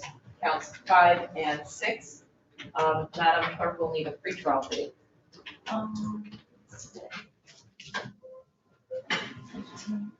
August 5th at 9 a.m. in front of Judge Garrett.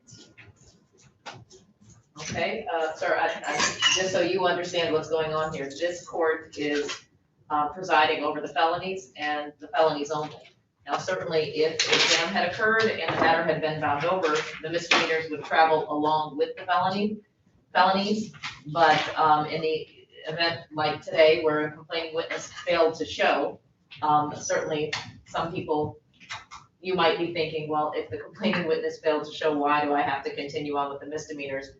But if that is going to be the end result that the complaining witness fails to show under the proper court that has jurisdiction over it, then it would result in the same outcome as the felonies have been dismissed here today.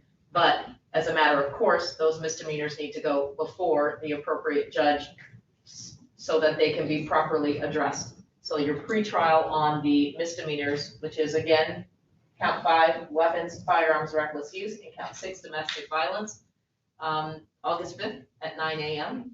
And is there anything, do you have on a GPS tether? Yes. Okay, I don't know if you wanted to make a motion now, and Mr. Prosecutor, what your response would be. Did you want to make a motion to remove the tether? Yes, Judge. Based off of the felonies being dismissed, we're praying that the GPS tether also be removed. Mr. Blumers? And Judge, given that the complaining witness did not appear today, I will not object to remove the tether. Okay. So long as that, of course, that no contact order is still in place. Yes, there is a no contact order that is still in place, and that will remain in place while these misdemeanors are pending.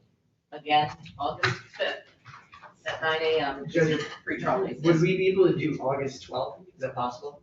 Possibly, but I can't speak on behalf of Judge Garrett. So Okay. what you will need to do is maybe you can even stop in there today before you leave and speak to his clerk to see whether or not they are amenable. I'm sure they would be amenable to adjusting the date.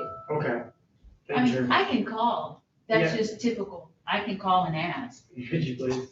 I mean, what works best for you? August, let me see.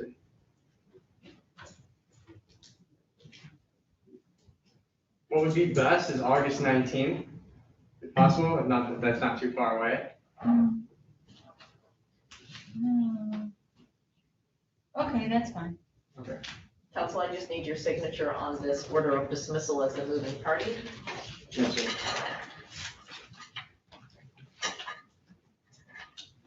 So, say, you waiting home right now? Yes, thank you. So you know, we wait there first. Yeah. Yeah. Waiting home.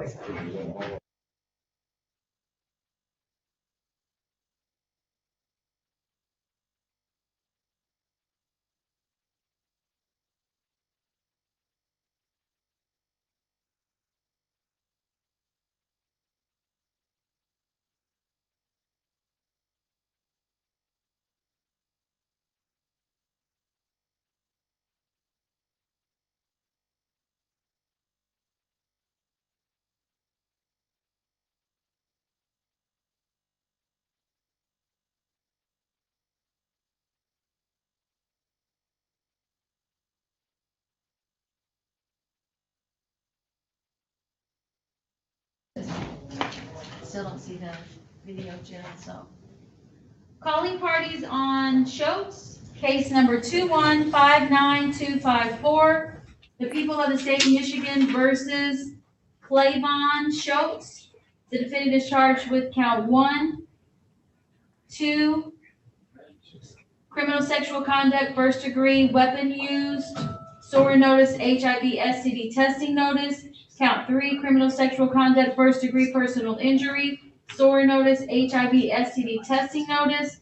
Count 4, criminal sexual conduct, first degree, personal injury, SORA notice, HIV, STD testing notice.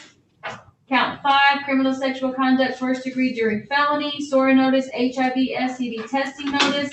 Count 6 and 7, criminal sexual conduct, first degree personal injury, SORA notice, HIV, STD testing notice, habitual offender, court defense notice. This is scheduled for probable cause conference.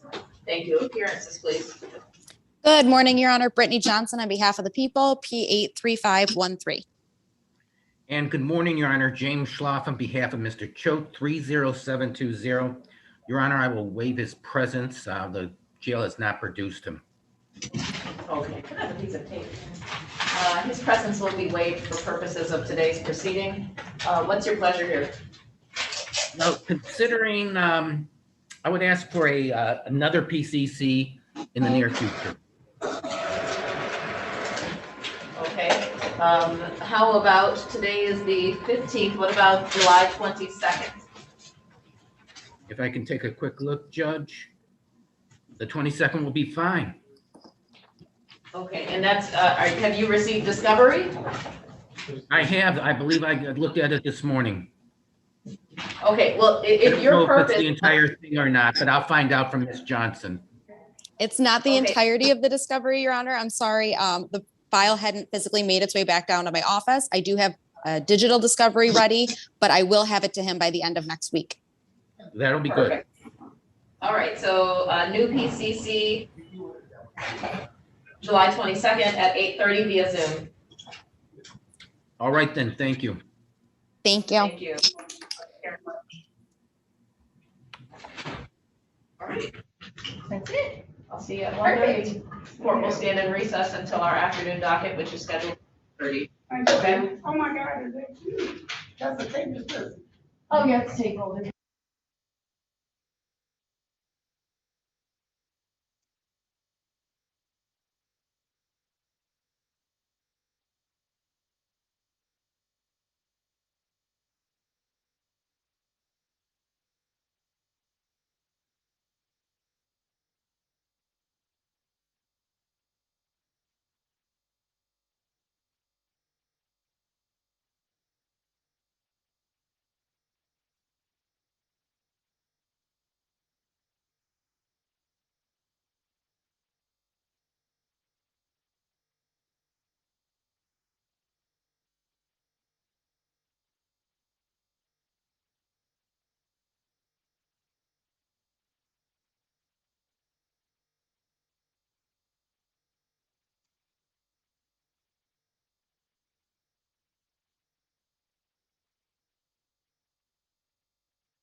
And I turned that recording equipment off. too. I got it, yes, hold on.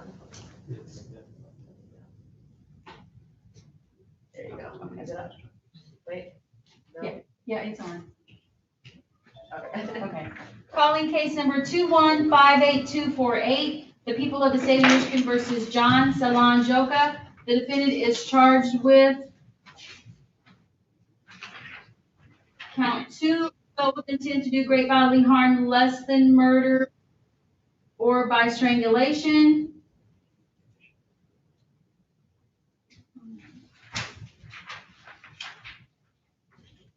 Count 3, weapons, firearms, possession by felon. Count 4, weapons carrying concealed. Count 5, weapons, dangerous weapon carrying with unlawful intent.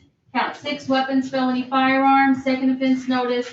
Count 7, weapons, felony firearms, second offense notice. Count 8, weapons, felony firearms, second offense notice, habitual offender, fourth offense notice, mandatory 25-year sentence.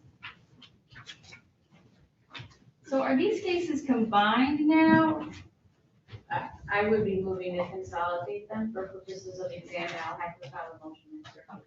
All right, I'm gonna go ahead and read them separately now. This matter is scheduled for a preliminary exam. The people of the state of Michigan versus Christine Putris, case number 2158727. People of the state of Michigan versus Christine Putris. The defendant is charged with count 1, accessory after the fact to a felony. Count 2, weapons carrying concealed. Count 3, weapons, felony firearm. These matters are scheduled for a preliminary exam. Thank you, ma'am. Appearances, please. Good afternoon, Your Honor. Ron Hudy on behalf of the people, P62243. Good afternoon, Great Elder, Mr. Joka. IP number is 57728. And Mr. Joka is standing to my right. And good afternoon, Your Honor. Jamil Khuja appearing on behalf of Christine Putros. She is standing behind me. My P number is 71963. Thank you. And is there an interpreter here? And who is the interpreter for? The victim. The victim. Oh, okay, all right. We'll get to you in just a moment then. Can I trouble you, Mr. Joka, to put your name on the record? John Salam Joka. And Ms. Putros, to put your name on the record, please. Yes, good afternoon, Your Honor. Christine Putros. Putros, I'm sorry. Okay. Are there any preliminary matters? I guess we might as well swear you in at this point. Could you please state your full name and spell your first and last name for Madam Court Reporter? Tanya Gannon, TANIAGHANEM. Thank you. Please raise your right hand. Do you solemnly swear or affirm to translate accurately and properly from English to Arabic. Arabic and Arabic to English to the best of your ability? I do. Thank you, ma'am. Okay, are there any preliminary matters that we need to take up? Yes, Judge, 2. The first is I would move to consolidate these matters for purposes of the examination, and I will file an appropriate motion should this case be bound over to circuit court to combine them as they are, the offenses for both defendants occur on the same date, same location, same complaining witness. The officers would be the same that would be testifying, and it's the same conduct or transaction, and that would qualify for joinder under NCR 6.120. Okay, and I'm assuming there's no objection to that, but let me just as a courtesy ask. I have no objection, Judge. Judge, I take no position. Okay, that motion is granted. And Kim, I know I keep asking you like every week for a new notebook, but do you have one? I'm gonna order some. Okay, anything further? Yes, and then it's my understanding that there is a stipulation for defendant John Joka with regards to count 2, the felon in possession count, that at the time of this offense, the defendant was ineligible to possess a firearm in that he had previously been convicted of assault with intent to do great bodily harm less than murder, a specified felony for purposes of the felon in possession statute, and that conviction was on March the 13th of 2009. Counsel? Judge, I'll stipulate that he did not reinstate his right to possess the weapon, Your Honor, he has a prior felony. Okay, thank you. That stipulation will be received for exam purposes. Right. Anything further? No, Your Honor.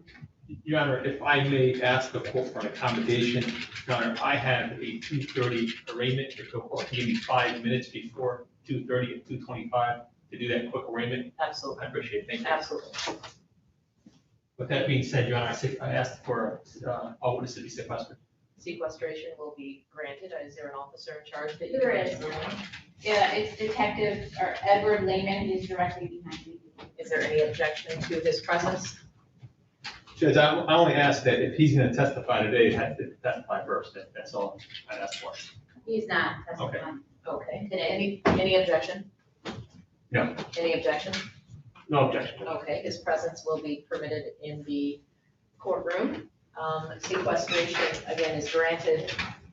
The courtroom is already sequestered to the extent that the COVID restrictions are still in place. And only those that are present are those that are either involved with the case in some form or fashion or working in the courtroom.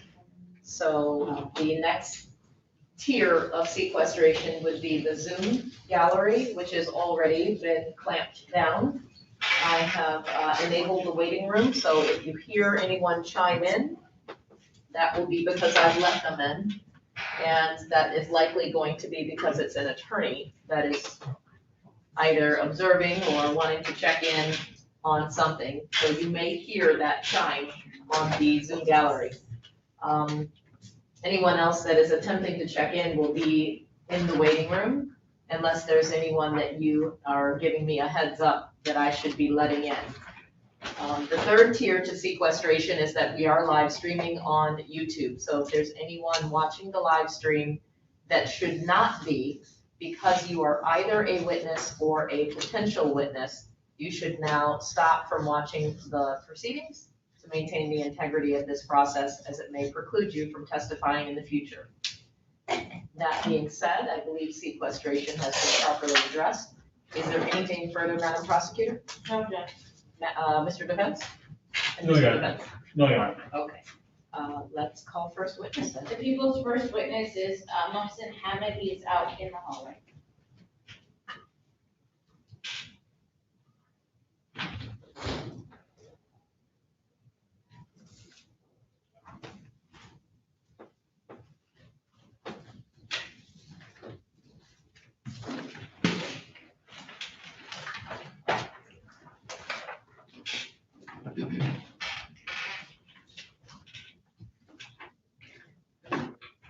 And is the interpreter needed for this witness that's coming in? Yes. Okay.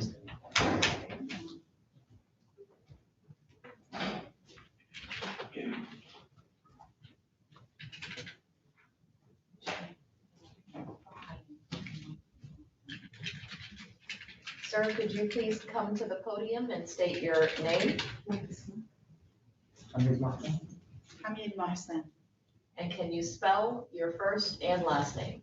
Hameed, and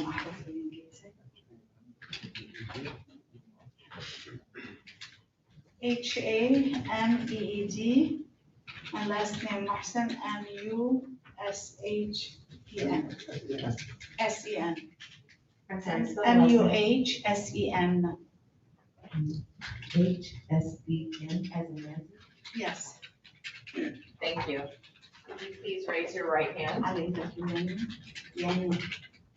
Do you solemnly swear or affirm testimony you're going to give us the truth, the whole truth, and nothing but the truth?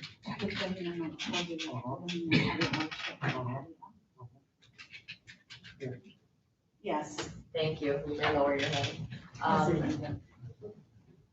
Obviously, you see we have an interpreter here for you. And we will take our time with these proceedings to make sure that you fully understand what is being asked. And so that you can provide answers as best you can. Okay?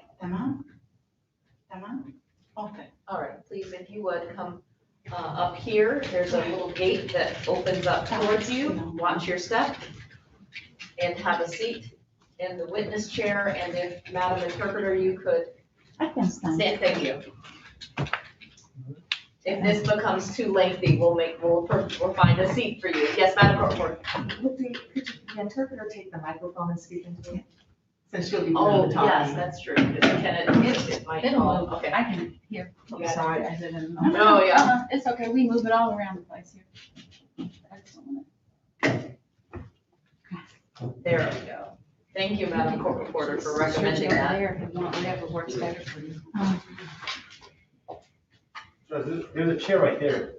It's okay. But will that put her too low? I don't Yeah. know. Okay, sorry. All right, with that being said, Ms. Hadid, your witness. Thank you. What should I do want to ask something.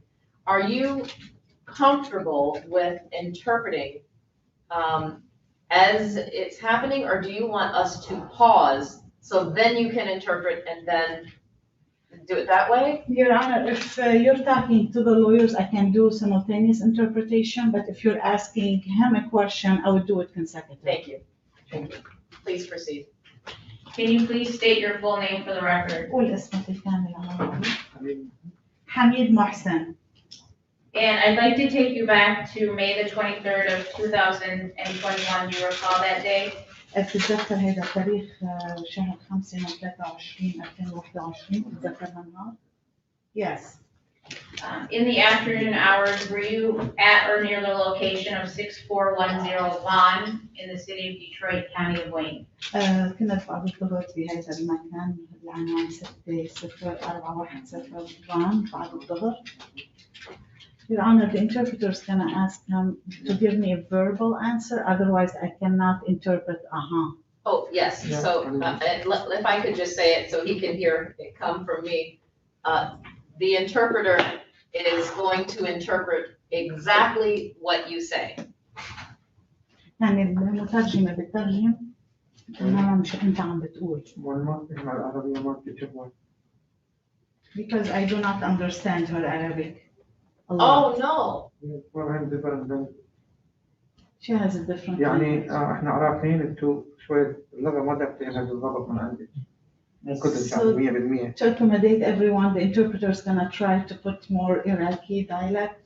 Okay, and well, if it becomes an issue, if he indicates that it's an issue, then we will certainly address it.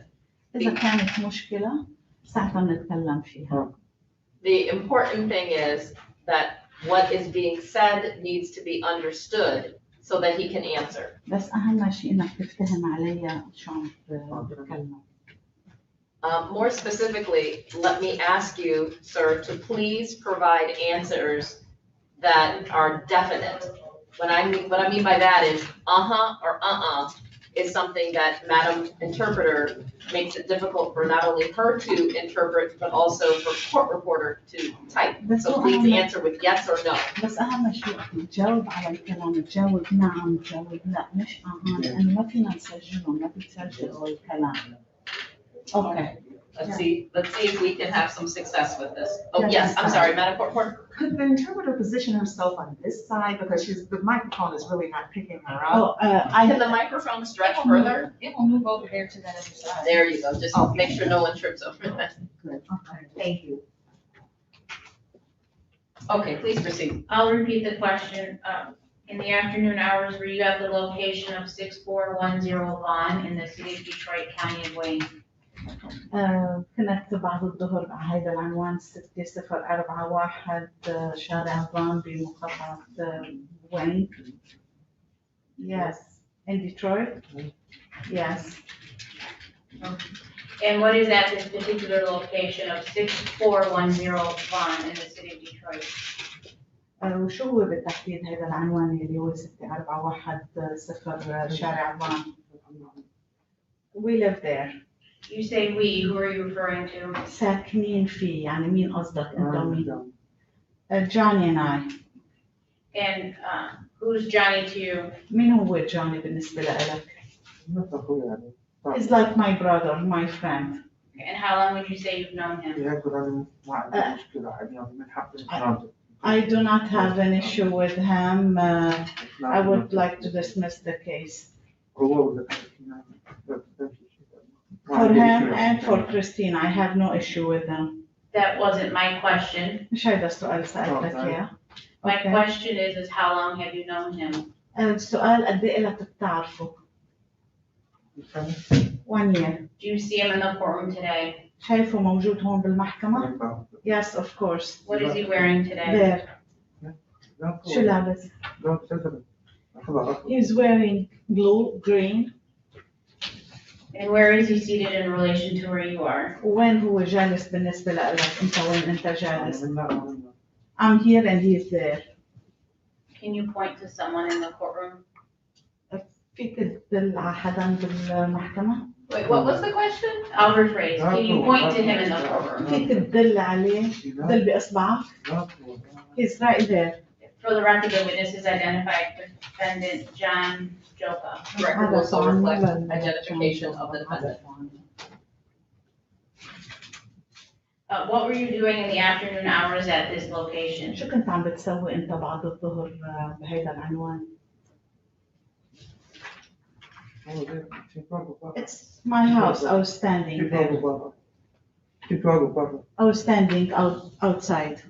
Did it come a point in time where you were shot that day? صار شي مرحلة من المراحل إنه أنت قوص عليك. يعني حدا ضربك بالمسدس؟ Yes, I had. Hold on. Judge, I would ask the interpreter to re-ask that question, Judge, because with all due respect, the question wasn't particularly asked of the witness in that language that was posed by the prosecution. Okay, can you re-ask the question? Thank you. Sure. Did it come a point in time where you were shot that day? صار شي مرحلة من المراحل إنه تقوص عليك. When? That day. بهيدا اليوم. Yes, I was shot on my leg. And who shot you? مين قوص عليك؟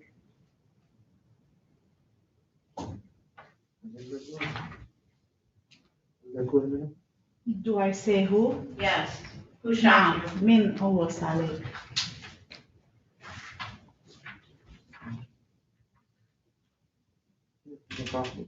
My friend.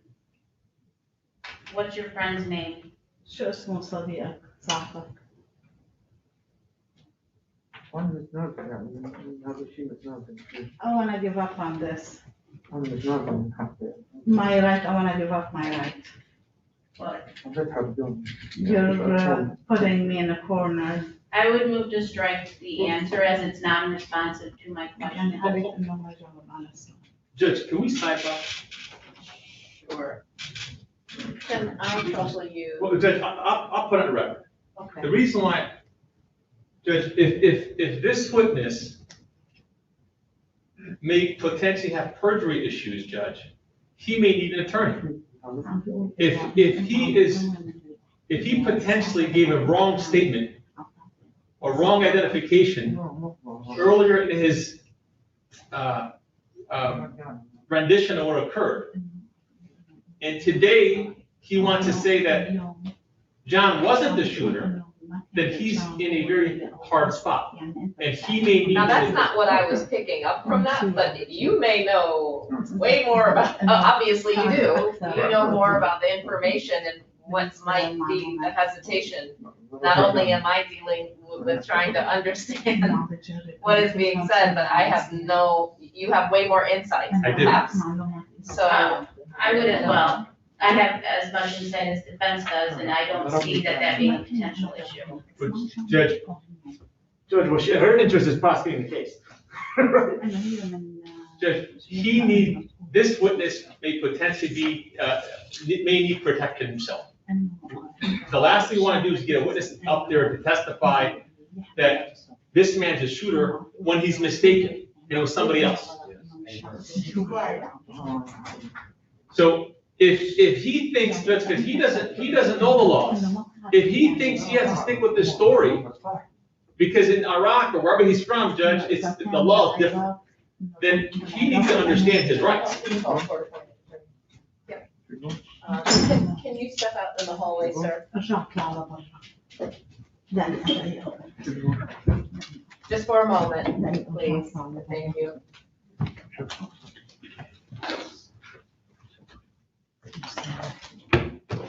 If you could step in the hallway just for a moment. Thank you.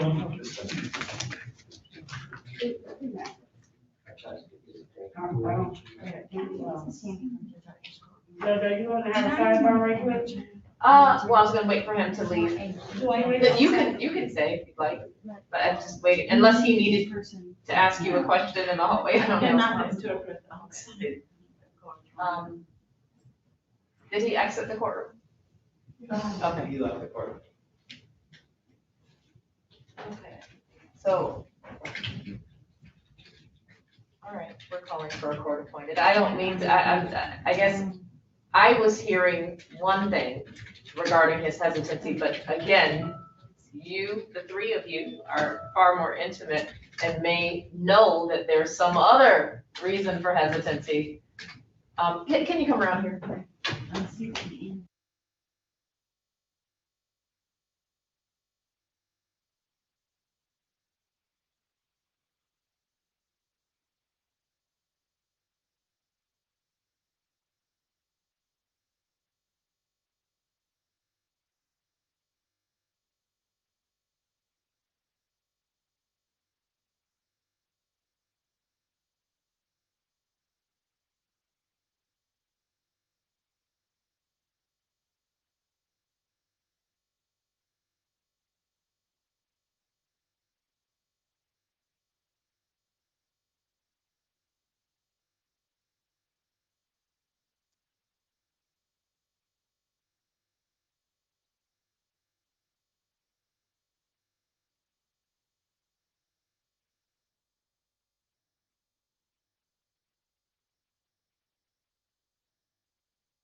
that he wanted to testify. He was trying to tell the interpreter that Johnny had shot him. And I said, well, there's an issue because the defense doesn't want you to lie or incriminate yourself. And he said he wanted to testify.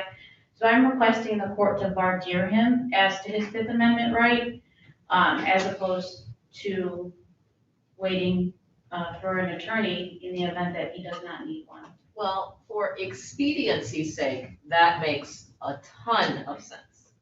However, now that this issue has been brought up, I am not comfortable proceeding in the absence of a court-appointed attorney counseling him. I do not want to get into the role of unzipping my robe and playing straddling the fence. So, I mean, that's just my take on it. I'd rather us err on the side of caution, and even if we, I don't know if we have an ETA on someone zooming in, and even if we had someone zoom in, and then if he could borrow someone's phone and go into Zoom and be in a breakout room with Madam Interpreter by his side, that to me would be more of a plausible route to take to expedite things, as opposed to me asking him a number of questions, which I think it warrants us erring on the side of caution. I'll see if they can get someone to zoom in, Judge. If that would be great. Yeah, that would be good, because what were they were just trying to secure someone? Hi, this is Dean. Judge, if I may, I could call. Judge, I want to put a little bit of emphasis on a point that, you know, this man is from a country where you can be convicted and tried based on any suspicion. If you look like a criminal, you can go to jail. So Judge, I'm asking the court, if it can, I know the court is being accommodating, if they can appoint an Arabic-speaking attorney. And I'll tell you why, Judge. And I don't mean to make things I don't difficult. know that I have the capability to. I don't think Well, that's relevant. It's actually racist. No, it's not racist. Just I'll tell you why. Because with my clientele that I have, that still have the mentality in this country that the law is like the country back home, Judge, I have to desensitize them, to explain to them their rights, that you can say no to people, you can stand up for yourself, and if you said something that's not true, you can say it's not true, and you have no consequences. So Judge, it has nothing to do with race, it has to do with desensitizing the person, because Judge, you can take them out of Baghdad or any other country. When they come here, they still think they have the same mentality that they did back home, thinking that they can get in trouble just by looking wrong, Judge. So that's why I made that request. Many African Americans feel that way. So when there's a situation that comes up like this, should I be requesting only an African American counsel to, explain their rights? Judge, I think that's a slippery slope. Judge, in this sense, the way the African Americans are treated in this country is I agree with you 100%, Judge. But in terms of knowing a person's rights, if they still think the government is like it is back home, that's a difference, Judge. Many African Americans feel that same plight. Judge, in their treatment, 100%.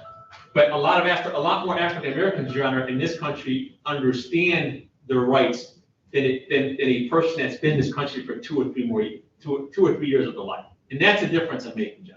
But in terms of the oppression, the targeting, Judge, I agree with you 100%. Judge, I appreciate the idea, but I think it's a slippery slope. And I don't know that, I don't know that that's proper. Okay. To call up and say, okay, now we'd like to alter that, not only to the first available court appointed, but we only want the first available Arabic attorney. Understand. I don't know that that's appropriate. Okay. So hopefully we'll get some sort of feedback in just a moment. They usually are very, very quick. So I'm surprised it's taken this long. And I would also say that whether, I mean, who knows? I don't know what the ethnicity of the court-appointed attorney would be. But in the event that it is not someone of the same culture that the complaining witness is from, the interpreter or an interpreter will be available to interpret the language, the words that are coming out of the mouth of the attorney, who I would assume is going to be able-bodied and well-informed and on the laws here and able to explain same. Got it, Judge. Thank you. Thank you, Your Honor.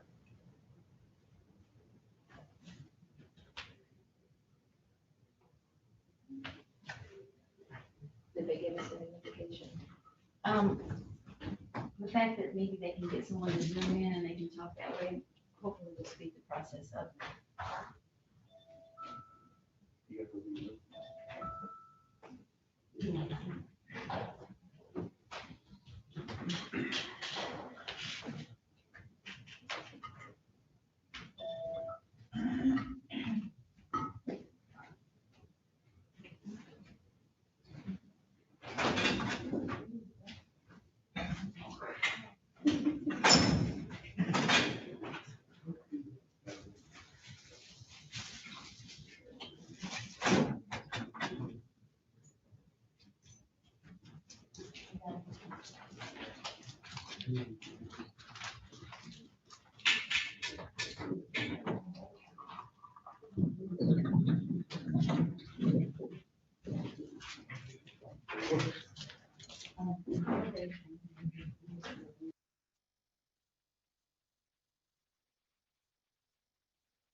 Hello, sir.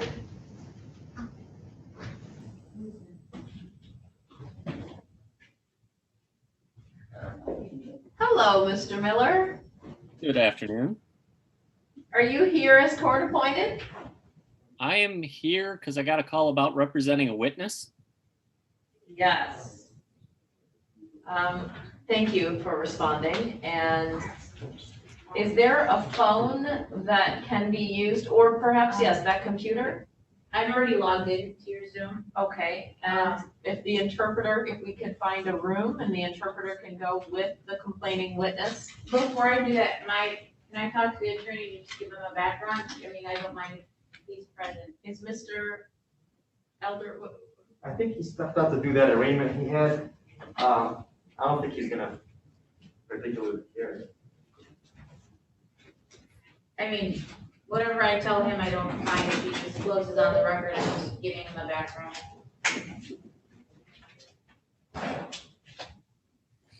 So I'm just gonna go outside. Okay.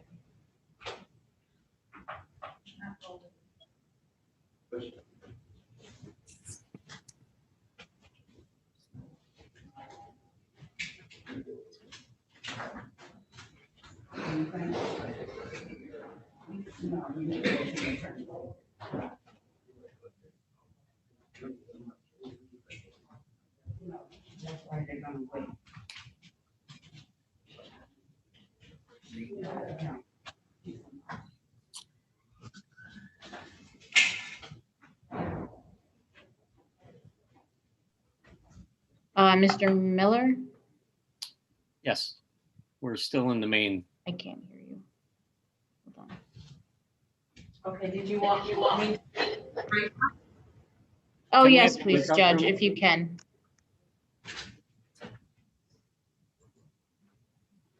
I just need to sit for a little bit. You have asthma? Okay, so, you're not going to be in the room when counsel's speaking to him, correct, Ms. Hadid? No, I just wanted to talk to Mr. Miller briefly, and then I will leave the room and he can talk to him on his own with the interpreter.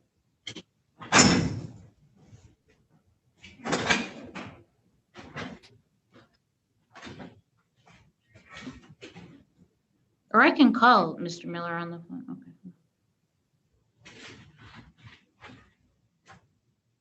That work?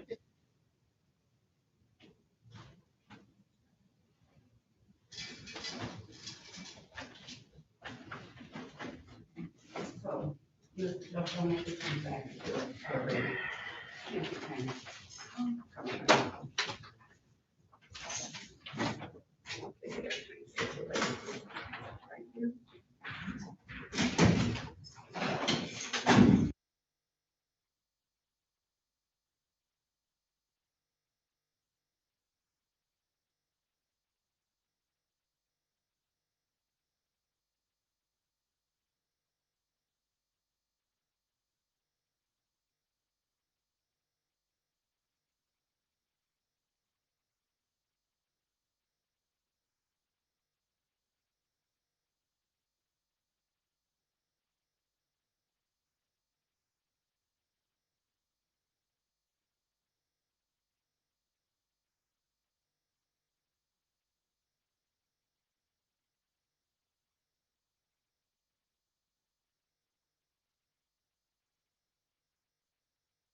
Madam Clerk?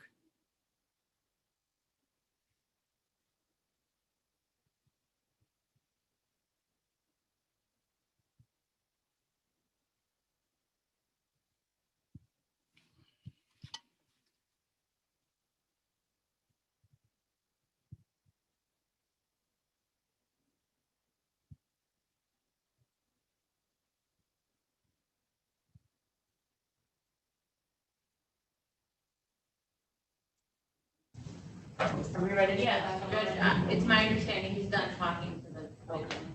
Recalling, well, not recalling, we haven't interrupted with any new cases, so we are back on the record in the matter of People versus Joka and People versus Putras. Can I have appearances again? Ron Hadid on behalf of the People, C6243. The rate elder at behalf of Mr. Joka, P number is 57728. Judge Jimmy Okuja appearing on behalf of Christine Putros. Okay, she made it back in, yes. Can I have Mr. Joka, if you could start and put your name on the record, and Ms. Putros? Thank you. Christine Putras. Okay, all right, Mr. Miller, thank you for joining us. Have you had an opportunity to speak to the complaining witness? Yes, Your Honor. And where are we? What posture does your client wish to take? I've spoken with my client.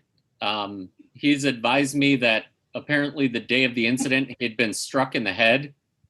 And so he's a little confused and is afraid of threats of perjury from the people. Oh. A response to that, Madam Prosecutor? I don't have a response to that. Defense, did you wish to say anything? Well, Judge, with that being said, I don't see how the complainant in this case can move forward without pleading the fifth. Mr. Miller, did you speak with him beyond what he has just represented by way of your articulation here? Your Honor, I had some lengthy discussions with him. He states he would state on the record that he does not remember. Otherwise, I would ask that the court allow him to invoke his Fifth Amendment rights. Is that what he said he wants to do? That is what he indicated to me through an interpreter, Your Honor. Can we bring him in, please? Your Honor, may I say something before you brought? Oh, yes, yes. There's a differentiation between invoking your Fifth Amendment right and not remembering what happened. I can impeach him with his prior statement. And if he doesn't remember, he doesn't remember, but I should still be allowed to do that. Judge, So it's not an incrimination if he doesn't remember. Which is it, Mr. Miller? That you know. If the people are using it for the limited purposes of impeaching their own witness, I would agree. If the people are trying to bootstrap in a perjury charge against my client, then I believe his Fifth Amendment rights should step in to protect him. Impeachment, Judge. Pardon? It would be for impeachment purposes. Well, Judge, how do we ensure that? Judge, the only way we ensure that is that if the people are willing to give him immunity. Otherwise, Judge, there's always that potential of him being prosecuted for false police report, Judge, and perjury. Are you in a position to do that, Ms. Hadid? Your Honor, I am in a position to talk to my supervisor to give him a use immunity as to his testimony today. I did not anticipate that this was going to happen, so I would ask the court for some time for me to talk to my supervisor in order to do that. Okay, and then we'll come back on the record. Well, hold on, Judge. Yes. I apologize, Your Honor. Then Mr. Miller, Judge, will have to have another conversation with his client. Yes. And explain on the use of immunity means that you can pretty much say, hey, I was mistaken, or whatever it is that happened, I lied, or whatever it is. So I think the complainant would need another chance to speak to his lawyer. I would agree. Let's first see whether or not it's even a viable option. And then, Mr. Miller, if you wouldn't mind, hanging for just a moment so that we know what the outcome is of that discussion she has with her supervisors. Yes, Your Honor, but more than just a simple use of this testimony today, I don't know that that precludes the people from coming back for a false police report charge. We need more transactional immunity than a single use. Well, use immunity is I cannot use anything that he says against himself on the record today against him in any future court proceedings or charges. So essentially, he'd be immune from everything he says. Let's do this. First, find out if that is an option, and then regroup to determine the actual direction we go. We'll pause just for a few moments to see what we can find out. Yes, Your Honor. Thank you. Thank you. Your Honor, if the delay is going to be for any period of time, I'd be happy to make my way down to the court. It'd be about 25 to 30 minutes.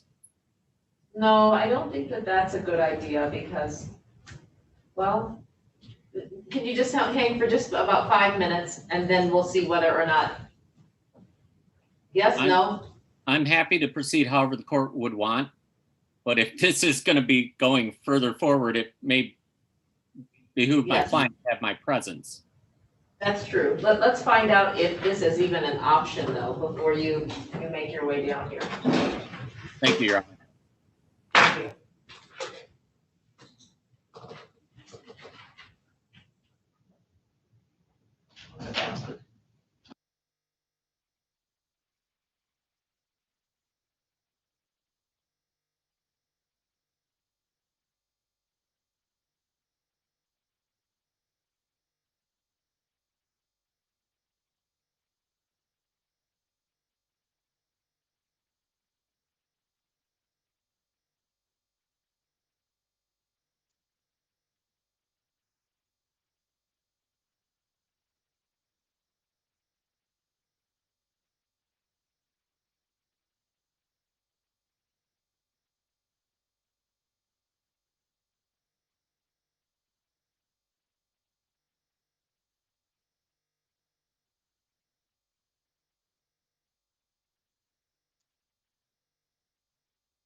Mr. Miller?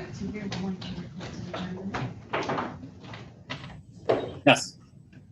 Hi, we're going back on the record. I just was letting you know, we're back on the record. Madam Prosecutor.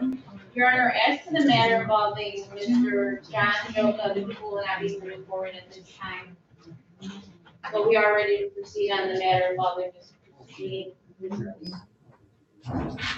Okay, so counsel for Joka, did you want to make, did you want to make a motion? They're not proceeding, so I don't know if it's a prosecutorial motion or if you're just indicating you don't have a witness and then the motion would need to be made. I mean, I would assume if I'm not proceeding, he would move to dismiss it, and it would be without prejudice. Again, I don't mean to catch you off guard. I just wanted clarification as to whether or not, for my sake, for housekeeping, if you will, if you were moving for the dismissal, as some prosecutors are, when under those circumstances, and there's no rhyme or reason, or if the motion needed to be made by counsel. Judge, if she's not ready to proceed, the witness was called, then I think the motion should be by her. I have no objections to it. That's why I think it should be. Well, people would move to dismiss without prejudice. No objections. Okay, the matter would be dismissed without prejudice. I do need the prosecutor's signature, and there is a box that has the word other next to it. I'm going to check that and feel free to put in whatever language. That was the only thing I just, from the four corners of the file, I just wanted to make sure that the record was clear and the file was clear as to what was happening here. And I don't mean to put words in the mouth as to what the actual reason is. So I'm going to leave that blank and check off the box other. And I'm going to hand this over to Madam Clerk, who will distribute it to both the prosecution and the defense as it relates to People versus John Joka. The matter is dismissed without prejudice. Now, here's an important aspect for you to understand. That trailer language that follows the word dismissal, without prejudice, means that it is possible that the prosecutor can reissue. If you have questions about the how and the why, that would be an appropriate conversation for you to have with your attorney. But I always think it's very helpful to just put that little bit of information out there on the record. If there's nothing further, I suppose we are all set as it relates to People versus Joka. Thank you, Judge. You're welcome. Thank you, Judge. You're welcome.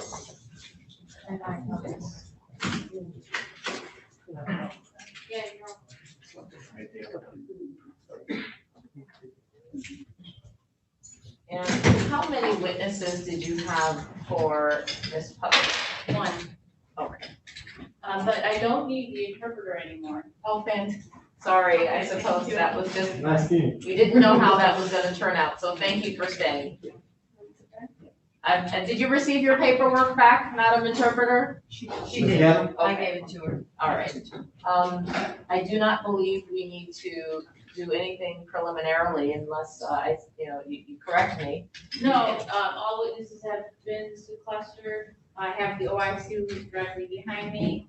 He will not be testifying today. I have one witness out in the hallway. We're ready to proceed. Okay, please call your first witness. The people's first and only witness is Police Officer Akram Al Abed, and I'll have him spelled for the court order. Okay. Your Honor, Oh, yes, Mr. Miller. is my client going to be called anymore, or am I done? No, and I thank you so much for availing yourself of the call and for coming in and being a party to this matter. I appreciate that. Thank you, Your Honor. Everyone stay safe. You too, thank you. Absolutely.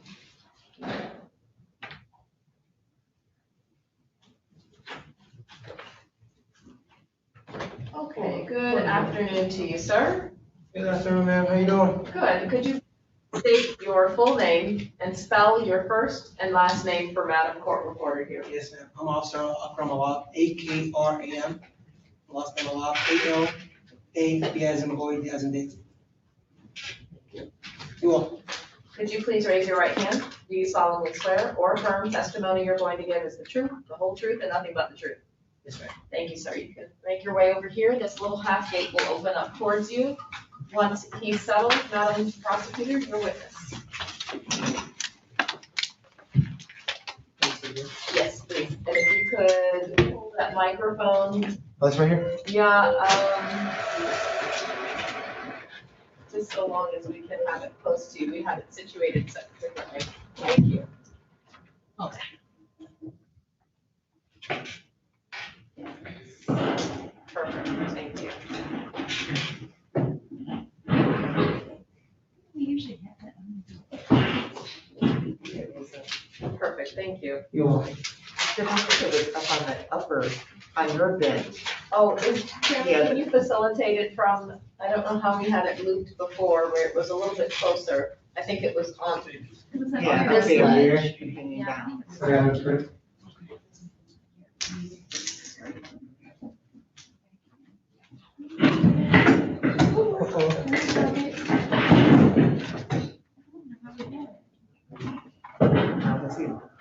Somehow I had it snaked under here. Yeah, so this the is gonna base lean was back. Right here. Yeah. I don't know You how. want it that way? I'm not sure how we had it. Oh, wait, hold on. How did we How have how did I do it? You had it on this side. On- No, she Work. had it on the inside, like this. Sorry. I don't remember how we had it. We can lift this up a little bit. Oh, there we go. It goes on the, I just have this behind. But then the microphone. slide it through. Oh, slide through here? I don't know. I don't know how we had it. We were gonna Yeah, knock the whole thing down though, this Got is just barely. You got it. You know what's happening? And then maybe just hook this to the base of it, like that, and then bend it down. Okay. There we go. Takes a village. We did it. Madam Prosecutor, finally, I turn over your witnesses. Can you please state your full name for the record?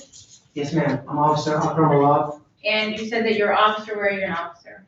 I'm sorry, I can't hear. You said you were an officer, where are you employed as Oh, an officer? Officer of 6th Precinct, Is that in Detroit? Detroit. How long have you been a police officer? Since February 19th, I graduated from academy. Of what year? This year, 21. Congrats. Thanks. I'm sorry, Judge, has the witness been sworn? I don't remember. No. Okay, well, we can start all over. Yes, can you please raise your right hand? Do you solemnly swear or affirm testimony you're going to give is the truth, the whole truth, and nothing but the truth? Yes, ma'am. Thank you. Again, can you please state your full name for the record? I'm Officer Akram Alab, And are you, 6th Precinct, Detroit. thank you, how long have you been a police officer? Since February 19th, 2021. And on May the 23rd of 2021, were you working in your capacity as a police officer? Yeah, I was working number 6 in my partner Hodge. By number 6, you mean the 6th precinct? Yes, 6th Precinct. And who was your partner that day? Lydia Hodge. Is that spelled AL-HAJJ? Yes, ma'am. And were you in full police uniform? Yes, ma'am. Is that how you're dressed today in the court? Yes, ma'am. And were you in a police vehicle? Yes, ma'am. We were in a marked squad car. And were you the driver or passenger of that vehicle? I was the passenger. And I'm assuming Officer Al-Haj was the driver. Oh, he was the driver. And did you go to the location of 6410 Bond Street in the city of Detroit, County of Wayne on that day? Yes, ma'am. Do you recall the time? We had police runs around 3:30 to 3:40. I'm not quite sure the right time, but that's between that. Was it in the afternoon? PM, yes, in the afternoon. Okay. And why did you go to that location on that day and time? Oh, we were dispatched for GSW, gunshot wounds. Okay. Shooting. And Objection, hearsay, Judge. just as to why you went to the location, objection overruled. You indicated that you were dispatched there for a gunshot wound, correct? Yes, ma'am. And were you looking for anyone in particular? We just got there and we saw someone point at a vehicle, the green Kia. Judge, I am so sorry to interrupt again, but with the, can we have a regular mask, the blue one, please? Because it's muffled and I'm. Yeah, one, I don't know if I have one. Slight Garbage. accent. We have one. All right, thank you. I apologize. Oh, that's one. I'll put it in over there.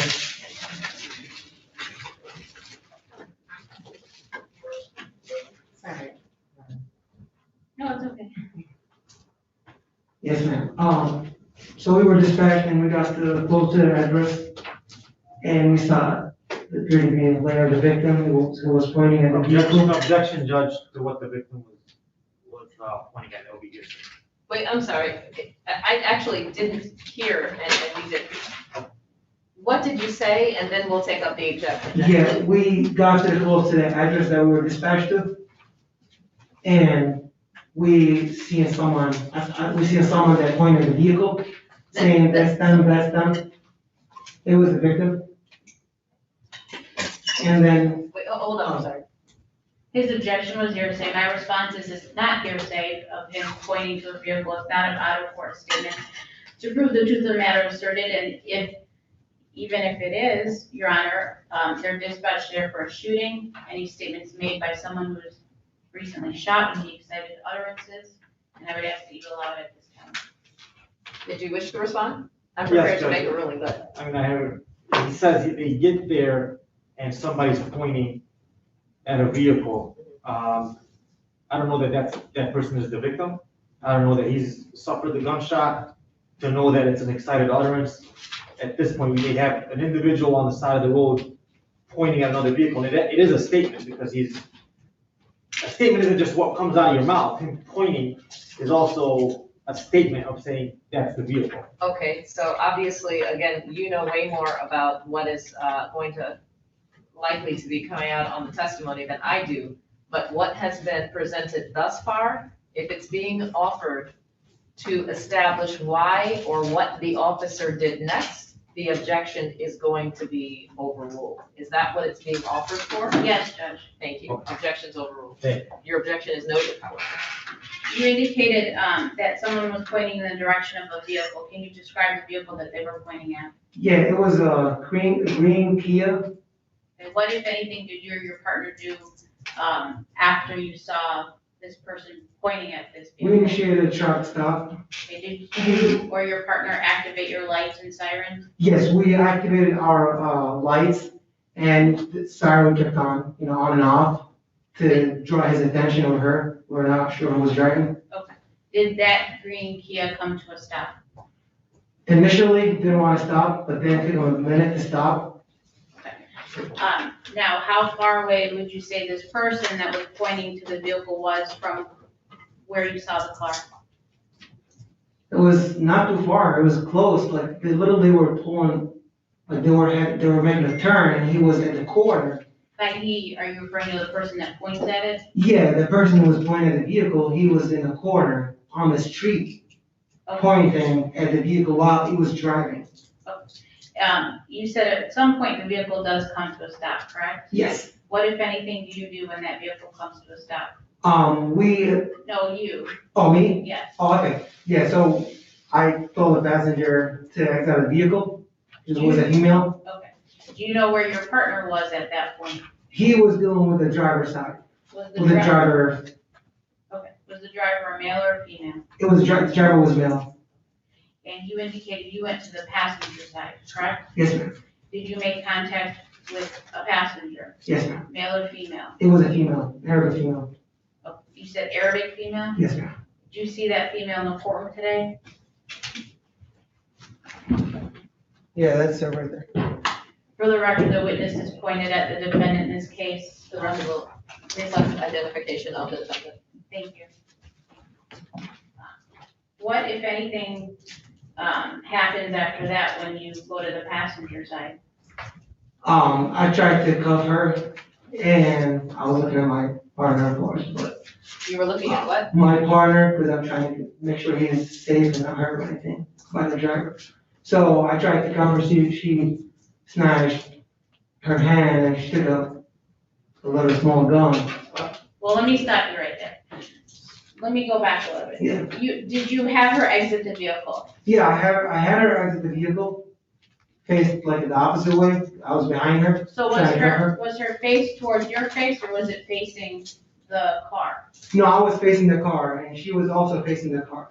So were you behind her? Yeah, I was behind her. Okay. You indicated that you were trying to cuff her. Why were you trying to cuff her?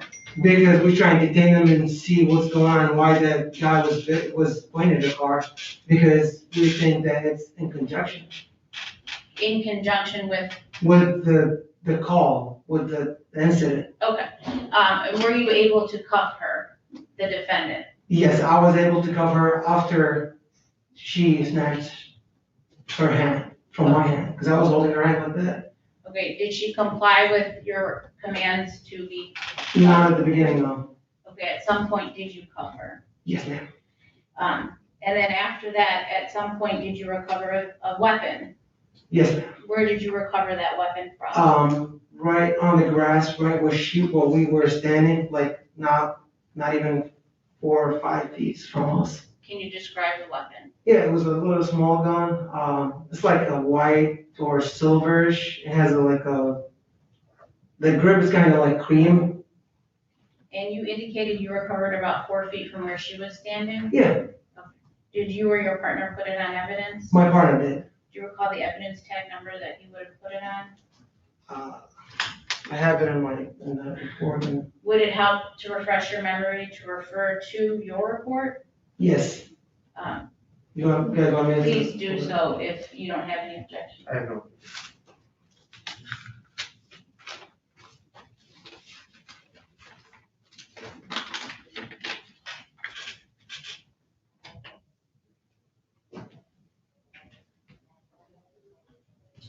It is 655706-5.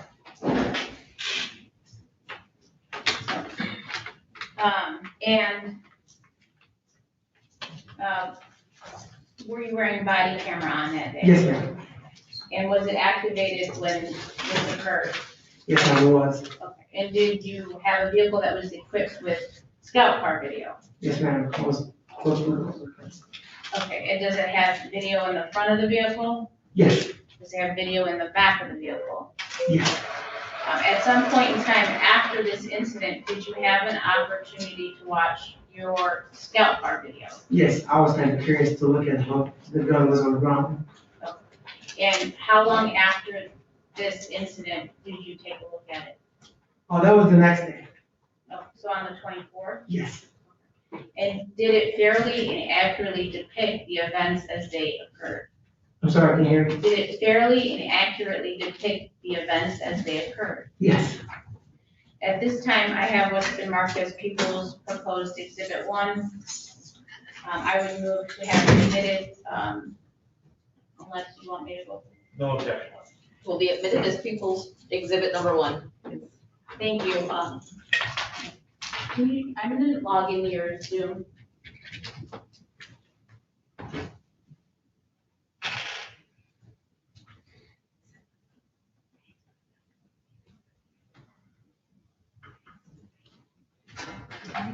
Tammy, did you say that this outlet is not working? Oh, You're right. Yeah. Not even charging. Yeah. Oh. I don't care. It's Sorry. okay. I'm fine for now.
Can you allow me to share the screen or?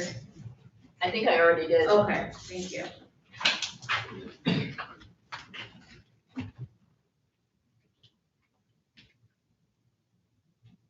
Is it not allowing you to? Because I did enable share screen.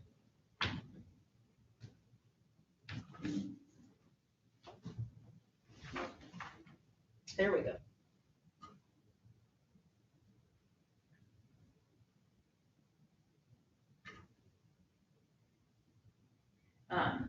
Officer Alabit, Yes. on the screen in front of you, is that, the beginning of your scout car video? Yes, that's from Warren to Bond Street. We're heading eastbound. And I just stopped it at 4 seconds. I'm gonna let it play and I'm gonna stop and Start just southbound. ask you questions as we proceed. Okay. If that's okay with the court. Yes. Judge, and I have no objection to her fast forwarding to the relevant portions rather than, explaining. It's just a right. matter of seconds. Yeah. Please proceed.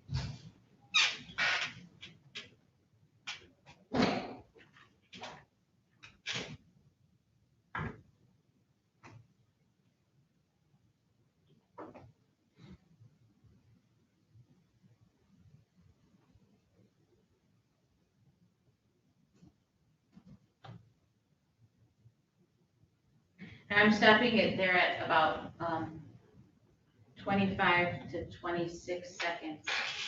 Now, you previously testified that someone was on the corner of that street pointing to a car? Yeah, that's him. That's what I meant, like, Thank when we you. got close, he was at the corner. Now, did you later see that individual after? No, I never got in contact with this individual. Okay.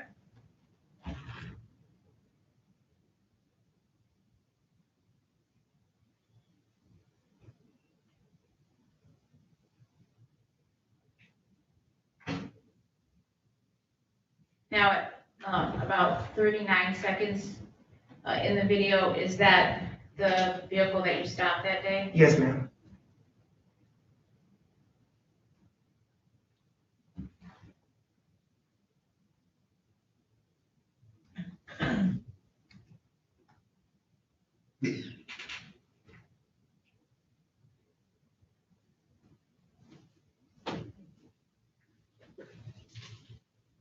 No, it stops here at about 55 seconds into the video. Had you had the lights on before that point in the video? Yes, ma'am, the lights were activated. I'm sorry. The lights were activated.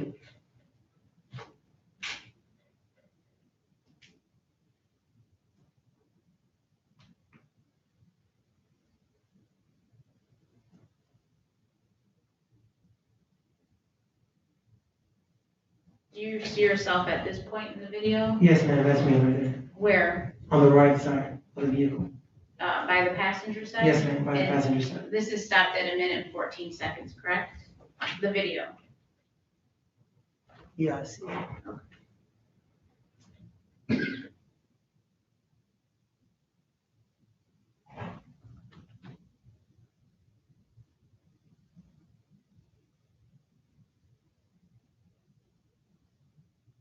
Now, at around 1 minute and 26 seconds into this video, what did you see the defendant do? Judge, I'm gonna object. I think the video speaks for itself, right? Under the best evidence rule, it's played for the court. The court can determine what it saw.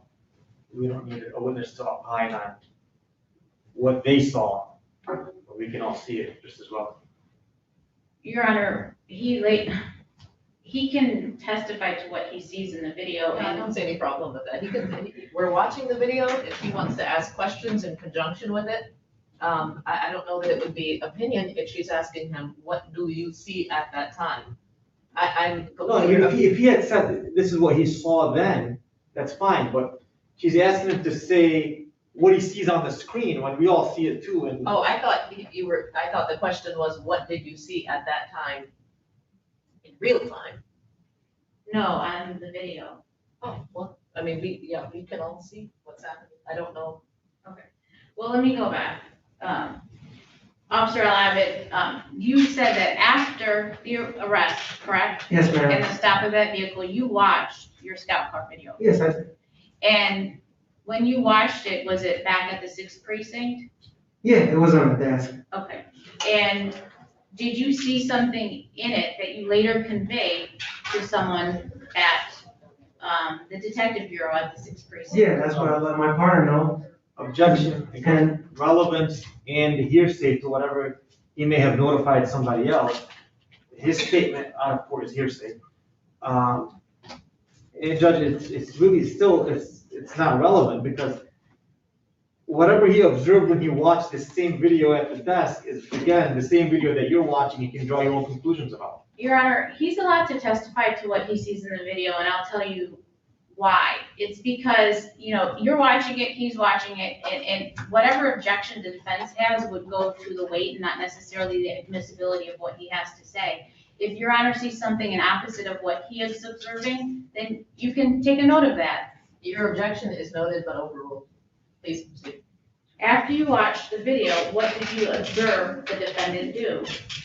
She thought that she put her left hand, her right broad area, and then she pulled out a gun and threw it on the grass.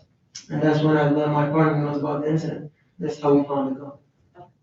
Did you found the gun that day, correct? Yeah. Did you find it in the area where you saw in the video she tossed it? Yes. Okay, and did you alert your partner and someone from the 6th precinct? Yes, I did. Were you able to verify whether or not she had a concealed pistol license that day? No.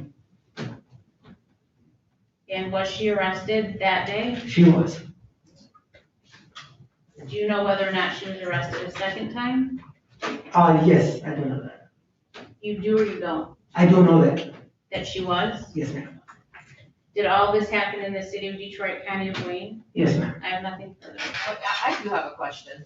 When was the firearm that you testified to, when was that recovered in relation to this stop that? Oh, same day, ma'am.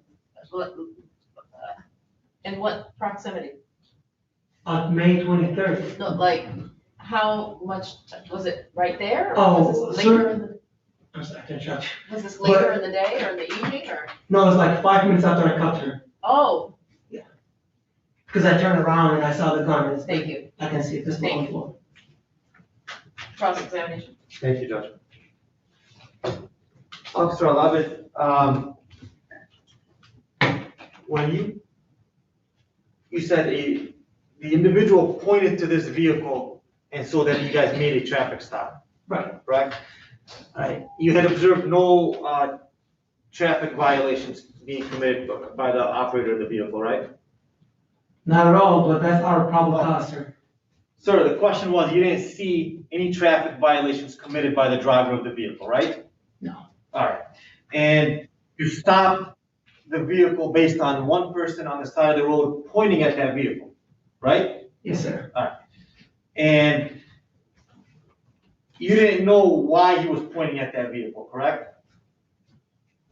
Well, we got a call for gunshot wounds, that's why. What the call was. I'm asking, that person never said to you any words about why he was pointing at that vehicle? No, sir, he said, that's them, that's them. Okay, so based on that person pointing and saying that's them, you then initiate a traffic stop before you observe any sort of traffic violations on the road, right? Okay, and then both of you approach the vehicle. You don't see anything going on in the vehicle. Yeah, do you? No, I don't. All right, and you go and immediately order the driver and the passenger both out of the vehicle, right? Yes, sir. All right. And you're immediately placing, you at least are immediately placing the passenger into handcuffs, correct? Yes, sir. Right. And sir, you would agree with me that a gun is going to make a thud or some kind of noise if it hits the ground, correct? Correct, but at that time. So no, you didn't hear any such noise at the time that you were handcuffing Ms. Putras, did you? No, I didn't, because my radio was going off. Your what? My radio. Okay. Because calls. All right, you were getting calls on your radio? Yes, sir. And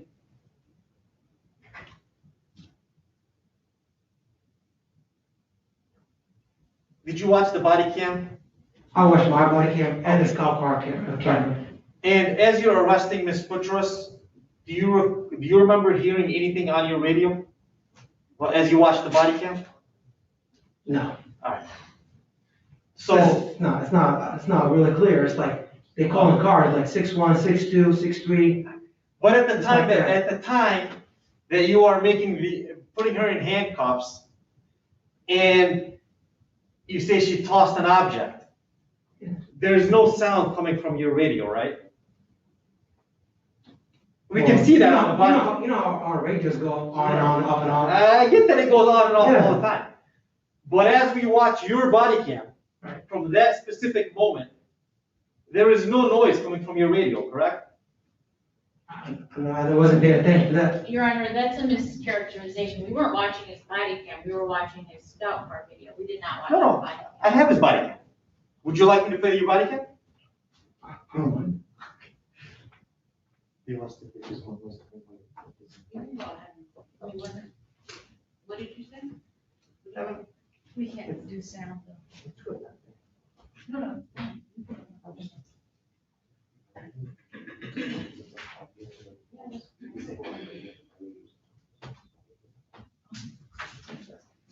Sir, you would agree with me that a gun hitting the ground is gonna make a noise? It was on the ground, sir. Either way, there's gonna be a thud, correct? I mean, the gun is a heavy object, right? It's metal, and it's gonna make a noise. Right. Right? And you heard no such noise at that point. I did. Right? And eventually, it takes you how long to have her in handcuffs? Was it about 10 seconds or so to place Ms. Boutros in handcuffs? Yeah, as you've seen in the video. Oh, and you take her back to your scout car? No, we placed her in the front of a scout car. Oh, that's right, you had her sitting on the curb, right?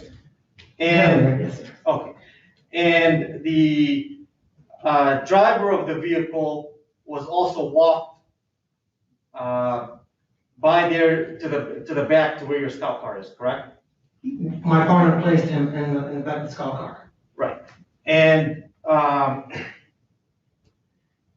after he's arrested and you've got Ms. Boutros also seated on the curb on the street, you then observe this gun on the floor, on the ground there, right? Correct. Right?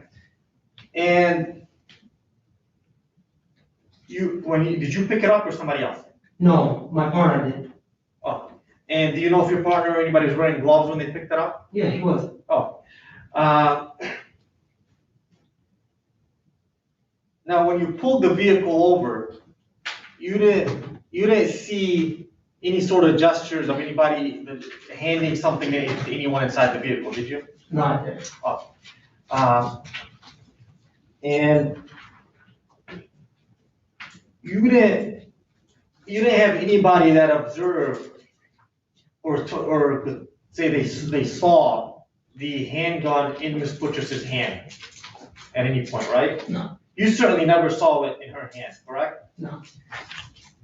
And you were standing just within inches of her with your hands on at least one of her hands. Yes, sir. Correct?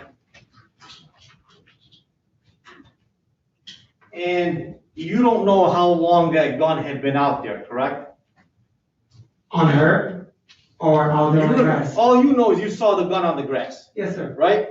And you don't know when that gun got on the grass or how long it had been there, right? No. You just know you recovered a gun from the grass. Yes, sir. Right?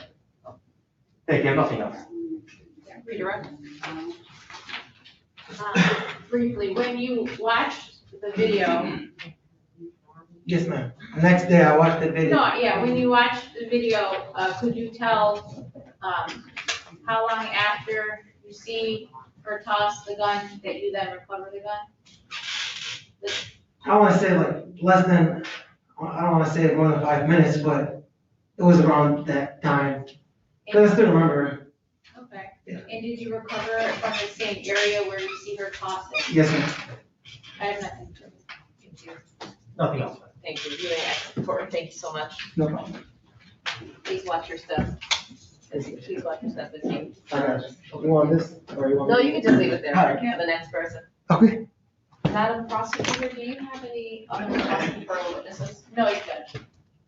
Mr. Puja, I have no witnesses, Judge. is there a motion? There is a motion to bind over just on count 2, Your Honor. Mr. Puja. Judge, with regards to count 2 for CCW, the argument is that they watch the video the next day and they see her reach in her shirt and kind of discard something, right? And if you look at the video though, you can't really tell what it is that's being tossed, right? And I understand they're trying to argue circumstantially that he recovered a gun from that area.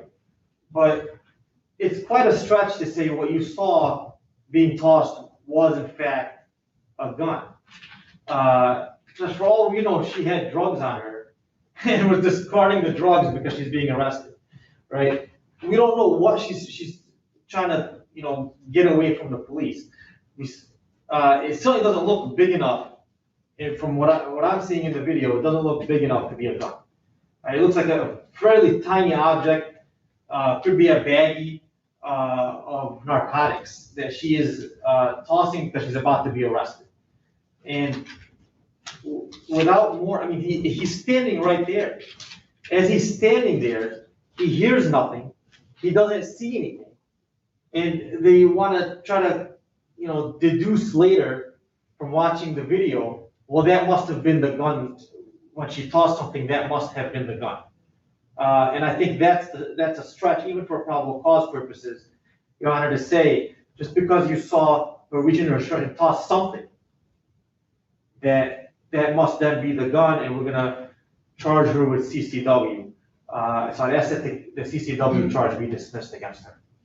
Thank you. Ms. Hadid? Your Honor, I can play the video for you if you would like, but it's clear when watching the video that the defendant goes into her bra or breast area and pulls something out and discard it, and it happens to be found in the same location that the officer recovers a gun from. So for those reasons, I would submit to the court that she was carrying a concealed weapon that day, and she was not eligible to carry one, and for those reasons that she should be bound over.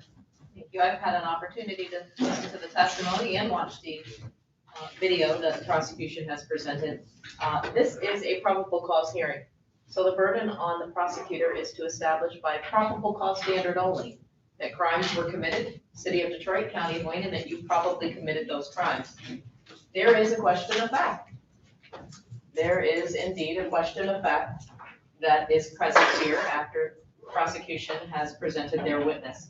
That being said, I am going to bind over as it relates to count 2 for further proceedings in circuit court with an AOI date of August 5th at 9 a.m. Counts 1 and 3 are going to be dismissed without prejudice for insufficient evidence.